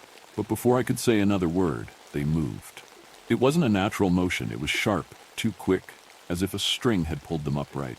In one smooth turn, they finally faced me, and I felt a strange, cold twist inside. Their face was shrouded, not by darkness or the shadow of their hood, but by something that seemed impossible. A perfect, empty void. No features, no eyes, nose, mouth. Just a blank, hollow surface where a face should have been, like a mask made of sheer emptiness. Yet somehow I felt their gaze upon me, and it was sharper than any stare I'd ever felt. I was rooted to the spot, words dead on my tongue. The air around us felt like it was pressing down, thick with something I couldn't name. The figure tilted its head slightly, as if assessing me. An odd curiosity in that faceless gaze. I felt exposed, like I was being laid bare under a microscope. The moment stretched, silent, my heartbeat loud in my ears. Every instinct told me to turn and walk away, but I couldn't move. I was locked in place by that faceless stare, by the unnatural presence that seemed to seep from it, filling the space between us. And then, as abruptly as it had turned, the figure shifted back to the railing. It leaned over the edge, hands resting on the metal, and somehow the pose looked sad. Like someone deep in thought, lost to a memory or a longing that only they could understand. I took a step back, forcing myself to breathe, to regain control of my body and thoughts. This was just someone playing a trick, I told myself. Some sick prank to spook the night guard. But I didn't believe it. The figure stayed at the railing, and despite the overwhelming urge to leave, I found myself rooted to the spot, watching them as if something had taken hold of me. Some force drawing me to the mystery they represented. Finally, they seemed to take a breath, an almost imperceptible movement, and leaned further over the edge, fingers loosening their grip on the rail. Instinct kicked in, and I surged forward, grabbing their shoulder to pull them back. But my hand went straight through, meeting nothing but cold, damp air. I stumbled forward, clutching at empty space as the figure dissolved into the mist. The patch of fog where they'd been moments before rippled and dispersed, leaving me standing alone at the edge of the bridge, my hand still outstretched. I stood there, staring at the empty spot where the figure had been. My hand was still outstretched, fingers slowly curling into my palm, as if they could grasp some part of the mystery that had vanished into the fog. The thick air settled again, reclaiming the bridge and folding around me in a heavy, suffocating quiet. I felt a tingling, an echo of the faceless gaze that had held me only moments before, still lingering in the chill of the fog. I forced myself to breathe deeply, to shake the bizarre encounter from my mind. Rationality tried to wedge its way back in. Maybe I was just tired. Maybe the long hours and endless quiet of night shifts had gotten to me, clouding my senses and making me see things that weren't there. After all, no one could really vanish like that. People didn't just dissolve into mist, right? Still, the encounter refused to fade, remaining as sharp as if it had just happened. I felt an overwhelming urge to move, to walk the rest of my route, and shake off the feeling that I'd brushed up against something far beyond understanding. But as I resumed my patrol, every step felt strangely weighty, like walking through thick water. The quiet pressed in, dense and absolute, and the shadows seemed to stretch, somehow more alive, almost watching. Then I noticed something odd. As I walked, a faint, rhythmic sound started trailing behind me. A soft scuff, almost like a second pair of footsteps. I stopped, and the sound stopped too. I took a few steps forward, and the echo resumed, perfectly timed to match each of my own steps. I glanced around, feeling the hairs on the back of my neck prickling with awareness, but there was no one in sight, just the empty bridge swallowed by fog. "Hello?"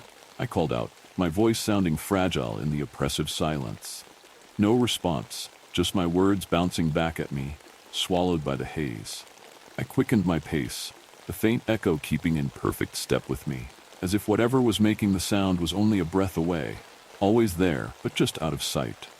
Ahead, the faint outline of the bridge's support tower loomed into view, and I found myself instinctively heading towards it, drawn to the solidity, the sense of structure it offered amidst the formless mist. The closer I got, the stronger the pull, a magnetic tug that I couldn't resist. It was as if the bridge itself was guiding me, as though something within those metal beams held answers to what I'd just seen. Reaching the base of the tower, I stopped, leaning against the cold metal. The echoing footsteps fell silent, but the air around me felt thick, charged, buzzing with a strange tension. I was alone, or so I told myself, but it didn't feel that way. Something about the fog, the silence, seemed to bristle with a presence I couldn't see, and I found myself unwilling to move, as if disturbing the air might break whatever delicate balance kept me safe. Then, just as I was starting to collect myself, a soft, almost imperceptible whisper floated from somewhere above. It was faint, just barely audible, and I strained to hear it, catching only fragments of sound. At first, I thought it might be the wind brushing through the cables, or maybe some trick of the bridge's natural creaks and groans. But no, the more I listened, the clearer it became. It was a voice, low and murmuring, weaving through the air in an unfamiliar language, or maybe just words too fragmented to understand. I felt myself lean in, mesmerized by the whispering. It rose and fell like a song, an eerie rhythm that seemed to wrap around me, inviting me to listen, to understand. My pulse thrummed in my ears as I searched the shadows, but the mist was too thick, hiding everything beyond arm's reach. And still, the voice continued, filling the empty spaces around me, speaking to some part of me that I didn't even know existed. Then, as if sensing my curiosity, the voice changed, deepened, took on a pleading tone. It almost sounded like sorrow. Something in its cadence conveyed a sadness, a desperate need, as if it were begging me to listen, to see it, to understand. A knot twisted in my stomach, a dull ache of recognition that I couldn't explain. I felt drawn, compelled to reach out, to give in to whatever this voice was asking of me. I stretched my hand towards the fog, fingers brushing the damp air, when a sudden chill gripped me. A strange, intrusive thought cut through the trance. What if there's no end to this voice? What if listening means never leaving? The realization hit me, snapping me back to my senses. I pulled my hand back, feeling the weight of my own restraint. Something wasn't right here. The voice was still there, still whispering, but now it seemed to probe at me, questioning, as if it sensed my resistance. And the sorrow, that same heavy sadness, turned to frustration, an almost tangible pressure that seemed to close in around me, pressing against my thoughts. I shook my head, stepping back from the mist as though it were a living thing. With each step, the voice faded, becoming softer, more distant, until it was little more than a faint murmur blending into the hum of the bridge. But the sorrow, that strange, aching sadness, clung to the air like a mist of its own, a feeling that didn't dissipate, even as the voice died away. Finally, after what felt like an eternity, the fog thinned enough for the lights of the bridge to come into sharper focus, small points of orange glinting through the gray. I let out a long breath, grounding myself in the faint familiarity of the lights. The footsteps, the voice, they were gone, but the emptiness they left felt even heavier. I started walking again, this time keeping my pace steady, my thoughts fractured and scattered by everything I'd experienced. The bridge felt different now, like it held secrets far beyond what I could see or understand.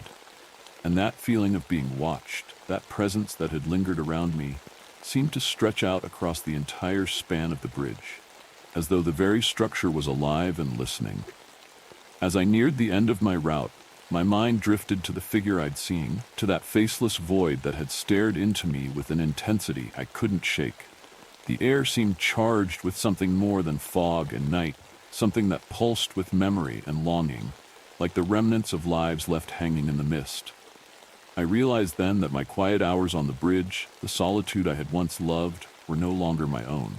Whatever that presence was, it had found me. And now it waited, lingering in the fog, drifting through the cables and towers, stretching out to brush against the edges of my thoughts. I finished my route, steps slowing as I neared the far end of the bridge. The dim glow of the lights along the walkway, the deep hum of cables, even the soft splash of water below, they should have been familiar, grounding. But after that encounter, everything felt new, imbued with a depth I couldn't fully grasp.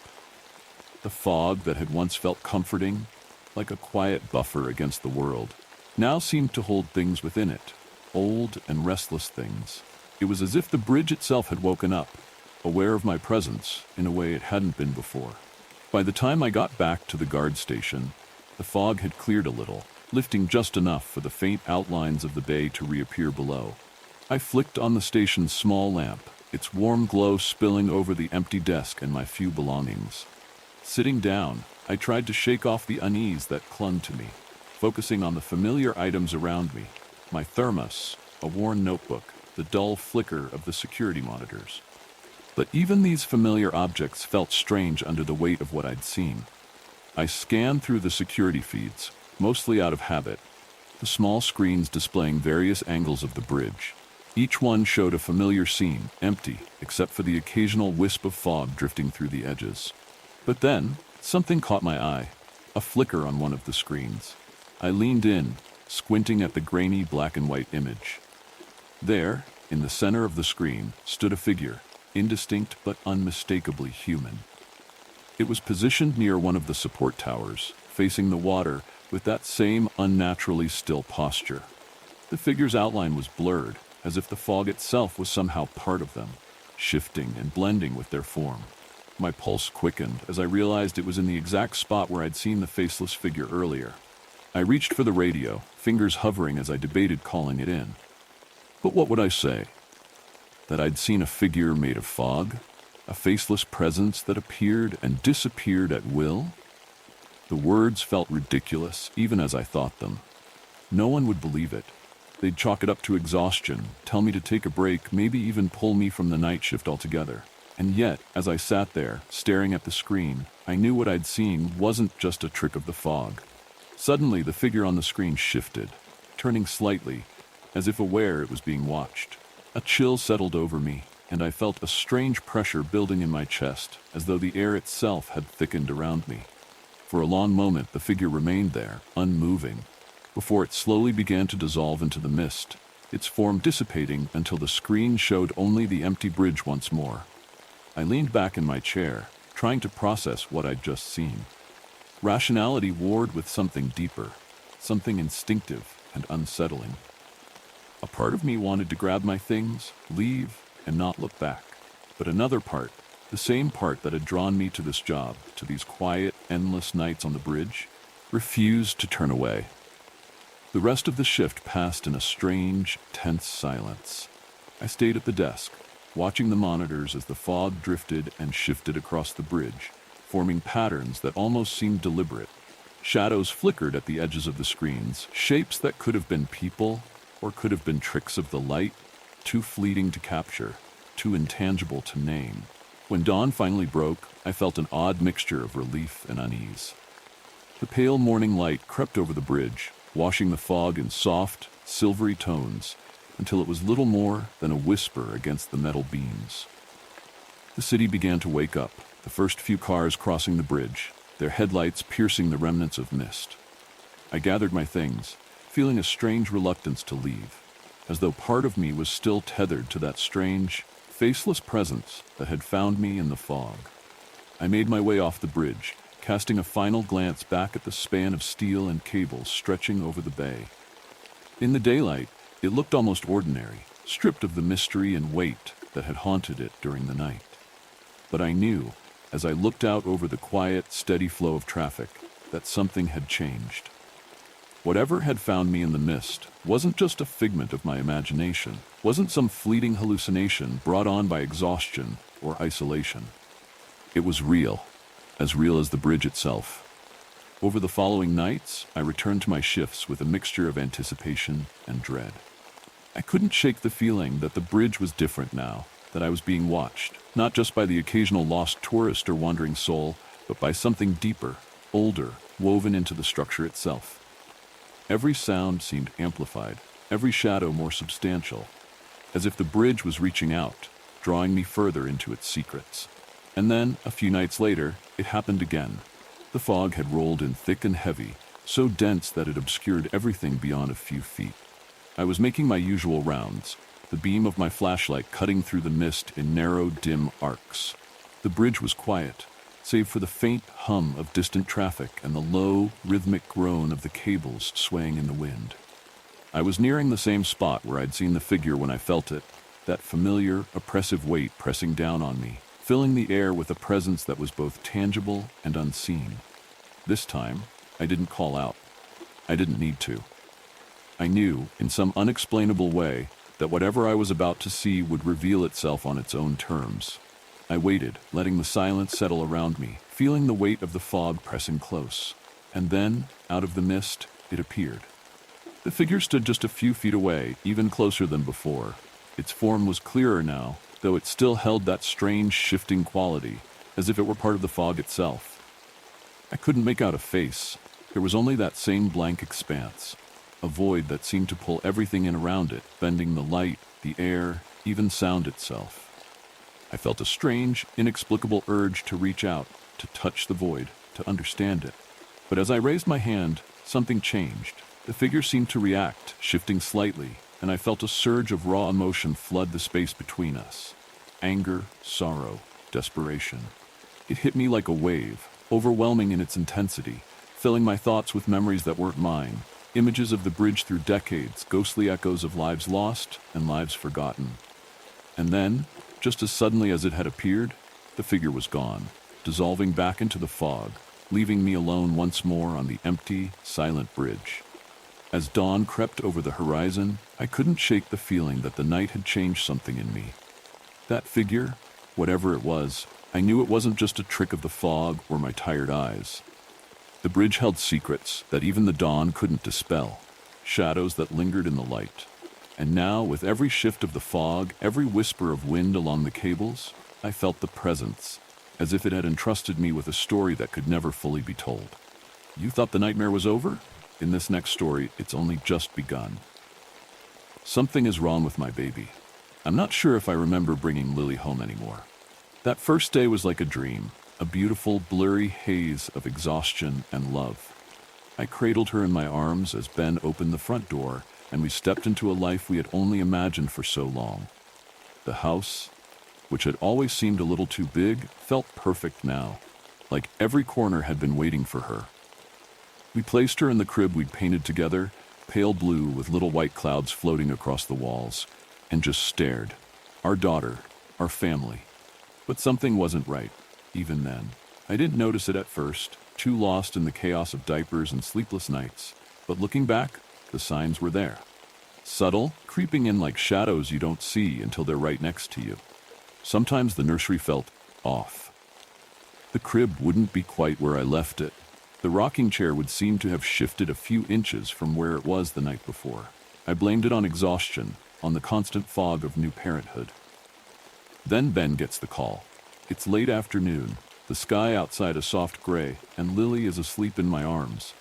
Ben's in the kitchen, talking to the hospital, his voice casual at first. Then it changes, lowers. I hear him say, "That can't be right." My heart stutters, and I hold Lily closer, her little body warm and solid against me. When he walks into the living room, he looks like he's seen a ghost. "They're saying there's no record of Lily's birth," he says, his voice shaky. "No birth certificate, no medical files, nothing." I stare at him, waiting for him to laugh, to tell me it's a joke, but he doesn't. The room feels colder, smaller, like the walls are closing in. I can still feel the pain of labor, still remember the bright lights of the hospital room, the nurses' faces, the moment I first heard Lily's cry. She's here, isn't she? I can feel her breathing against my chest, her tiny fist curled around the fabric of my shirt, but there's no record. No proof she was ever born. We spend the next few days trying to make sense of it. I call the hospital again and again, but the answer is always the same. There's no file for Emily Carter. No record of a birth. "Are you sure you were at our facility?" They ask, as if it's a mistake I'm making, as if I could forget giving birth. And then the paperwork disappears. The discharge forms, the birth certificate application we had on the kitchen counter, all gone.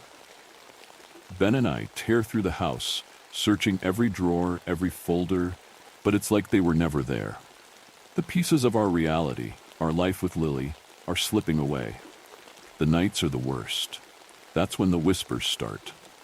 Soft at first, like a breeze rustling through the walls, but then louder, more insistent. I think I hear voices coming from the baby monitor, but when I check, there's only static.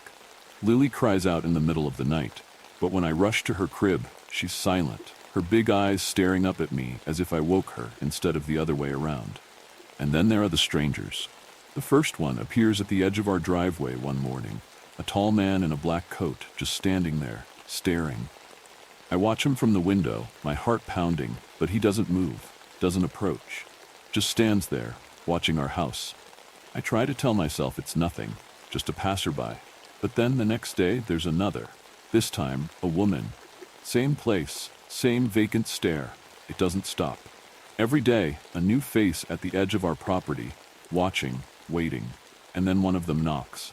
It's a man this time, tall and thin, his skin almost gray in the early morning light. I open the door, my pulse racing. He doesn't smile, doesn't introduce himself, and his voice is low, mechanical. "Where is the child?" he asks. I blink, tightening my hold on the door handle. "Excuse me?" "The child," he repeats, his voice cold. "She doesn't belong to you." I slam the door, heart pounding, locking every deadbolt, as if that will keep him out. But he's not the last. More come. Each one stranger than the last, their words more cryptic, their eyes more hollow. They all ask the same thing. Where is the child? Ben wants to call the police, but what could we possibly tell them? That people are standing outside demanding a baby they insist isn't ours? We're afraid they'd think we're losing it. But maybe we are. Because the worst part, the part I'm too terrified to admit out loud, is that I'm starting to wonder if they're right. Some nights, when I look at Lily, I feel this strange disconnect, like I'm looking at someone else's child. Her birthmark, the one on her leg, fades and reappears like a trick of the light.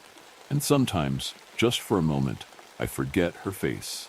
The details blur, and I can't remember the exact curve of her nose or the shade of her eyes. I'll blink, and it all comes rushing back, but the fear lingers, gnawing at the edges of my sanity.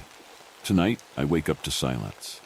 The house is still, too still, and I realize with a jolt that I haven't heard Lily cry in hours. I rush to her crib, my heart in my throat, but when I reach it, the crib is empty. My breath catches. Panic swells in my chest, and I call for Ben. He's already up, searching the house, but there's no sign of her. She's gone. Just as I'm about to break down, the doorbell rings. I freeze, my heart thudding in my ears. Ben moves to the door, opening it slowly. A figure stands in the doorway, cloaked in shadows, cradling something in their arms. "She was never meant to be yours," the figure says, their voice echoing in the stillness. I reach out, desperate to take Lily back, but the figure steps away, disappearing into the night. I have no clue what happened to my baby, or if she ever even existed at all. My memories of her are starting to fade. I can barely remember the sound of her cooing or the color of her eyes. I need help. I need someone to help me figure out what's going on. Just when you thought it couldn't get worse, brace yourself for what's next. It sees us. It always sees us. Hi, I'm 16, living with my mom, and am British, and live in a rural-ish area. It's quiet and for the most part safe. I have a little sister, and she's nothing but a cute monster with her toys and tantrums. I love her, or loved her, until he took it from us. I'm going to ask you guys to take a seat or stand, whatever you prefer. This may be a long story. It was a Friday, we had just finished off school, and I was done with high school, ready to work full-time. I arrive home, and my sister was off sick. Weird, I thought she was fine this morning watching Bluey and eating pancakes. I asked what's up with her, and rather worried in cold tone, my mom replied, "She's sick." I asked her sick with what, the flu? Common bug? Anything. No reply, just my mom's dry face staring at me. I thought not much of it and walked away and got on the playstand. Must have been hours, as the sun has just been tucked into bed with its horizon-lined blanket. I went downstairs, my mom and sister gone. My brother had a party, and my other sister was with my cousins for a play date. Let me put some names to people for you. My 6 sisters? Only 3, and called Rose. My other sisters are 6, 8 years old, and are at a play date there. Not important. Neither is my brother, who's called Oscar, and is at party. Rose and my mum were gone. It was strange. It wasn't like them to vanish without a shout that they're nipping out. I walk into the kitchen hungry after a few hours of beating my friends online. A note. A single note left for me on the kitchen table. I grab it, and the words I read struck fear into me. "He made Rose sick. You need to stop him." I was lost, confused. Who's he? How did he make her sick? I panicked and called my mum. She answered night instantly, but rather hastily. "Hey, Mum, I said, not expecting the reply I received. Your mother's busy. I almost dropped the phone in pure shock. This must be him, the one who got Rose sick. Almost instantly I snapped. Where's my mum and Rose, you sick fuck? No reply, but an evil laugh. Calm down, the man said calmly. They're safe with me. He repeated those words every time I asked a question. They're safe with me. Almost minutes later he said, Rose isn't sick. I was confused, but still listened. She isn't sick, she's happy with her new family. That's when he turned the camera on. My little sister running around playing happily, but not with toys. No, far from toys in her hand. Clutched in a fist was a knife, and below he'd lay dead people, and she was stabbing away at their corpses. I took the phone away from my face and hung up. The police didn't even cross my mind. They would call me insane. I pondered my ideas. What could I do? Time passed. Ping ping, my phone. A short but horrified text followed by an image. Come save us, we need your help. A picture of my mom and sister in a room basement. I believed, but they looked happy. No, this couldn't be right. My mom's all about supporting people in need. Never would she kill anyone. Another pinged a location. Come get us. I couldn't leave them with him. I grabbed the biggest knife and gently pushed it up my sleeve. I would save them. I walked through woods and across roads for what felt like centuries, and eventually found it. A cabin. I saw the door slightly cracked open. I took a deep breath, shaking in terror, and walked in. It was dark, cold, and coveted in a shimmering layer of red rose-like blood. This was fresh. I scurried around and found the stairs in the grand living room. I knew when I grabbed them I could leave, be safe. There he was, sat in a chair waving at me. I've kept my eye on you for a long time. Instantly something in my head clicked. My room, no, my house has always had a feeling of being watched, but I didn't think of it all much. I didn't believe in monsters and had a bat in my room, faux intruders. In a shaky breath muttered, have you been watching us? No reply, but a head nod still waving. He looked human, but he seemed off. A normal human would be scared of a knife this size. It can shatter cow bones, and his as well. He was not scared. Not at all. Give my family back. What did you do to them? Suddenly he lunged for me. His face turned to something best described as a tentacle. He tried it, shove it down my throat. Possess me. I swung with the knife and missed, but he lunged back. I ran for him, and it went black. I had closed my eyes and opened them to the shadowed man, stood with no injuries but seemed to be in pain. How dare you? He groaned. I am your new father, don't disrespect me. I shouted back that he isn't and swung more. He wouldn't die. Multiple cuts across his body, yet he still lived. He still stood and walked despite the stabs and slashes. He used that tentacle of his to grab the knife and toss it aside. I panicked and fell. I crawled over to the knife when he pinned me down with his tentacle. No tentacles, he had more out his shoulders and hips now.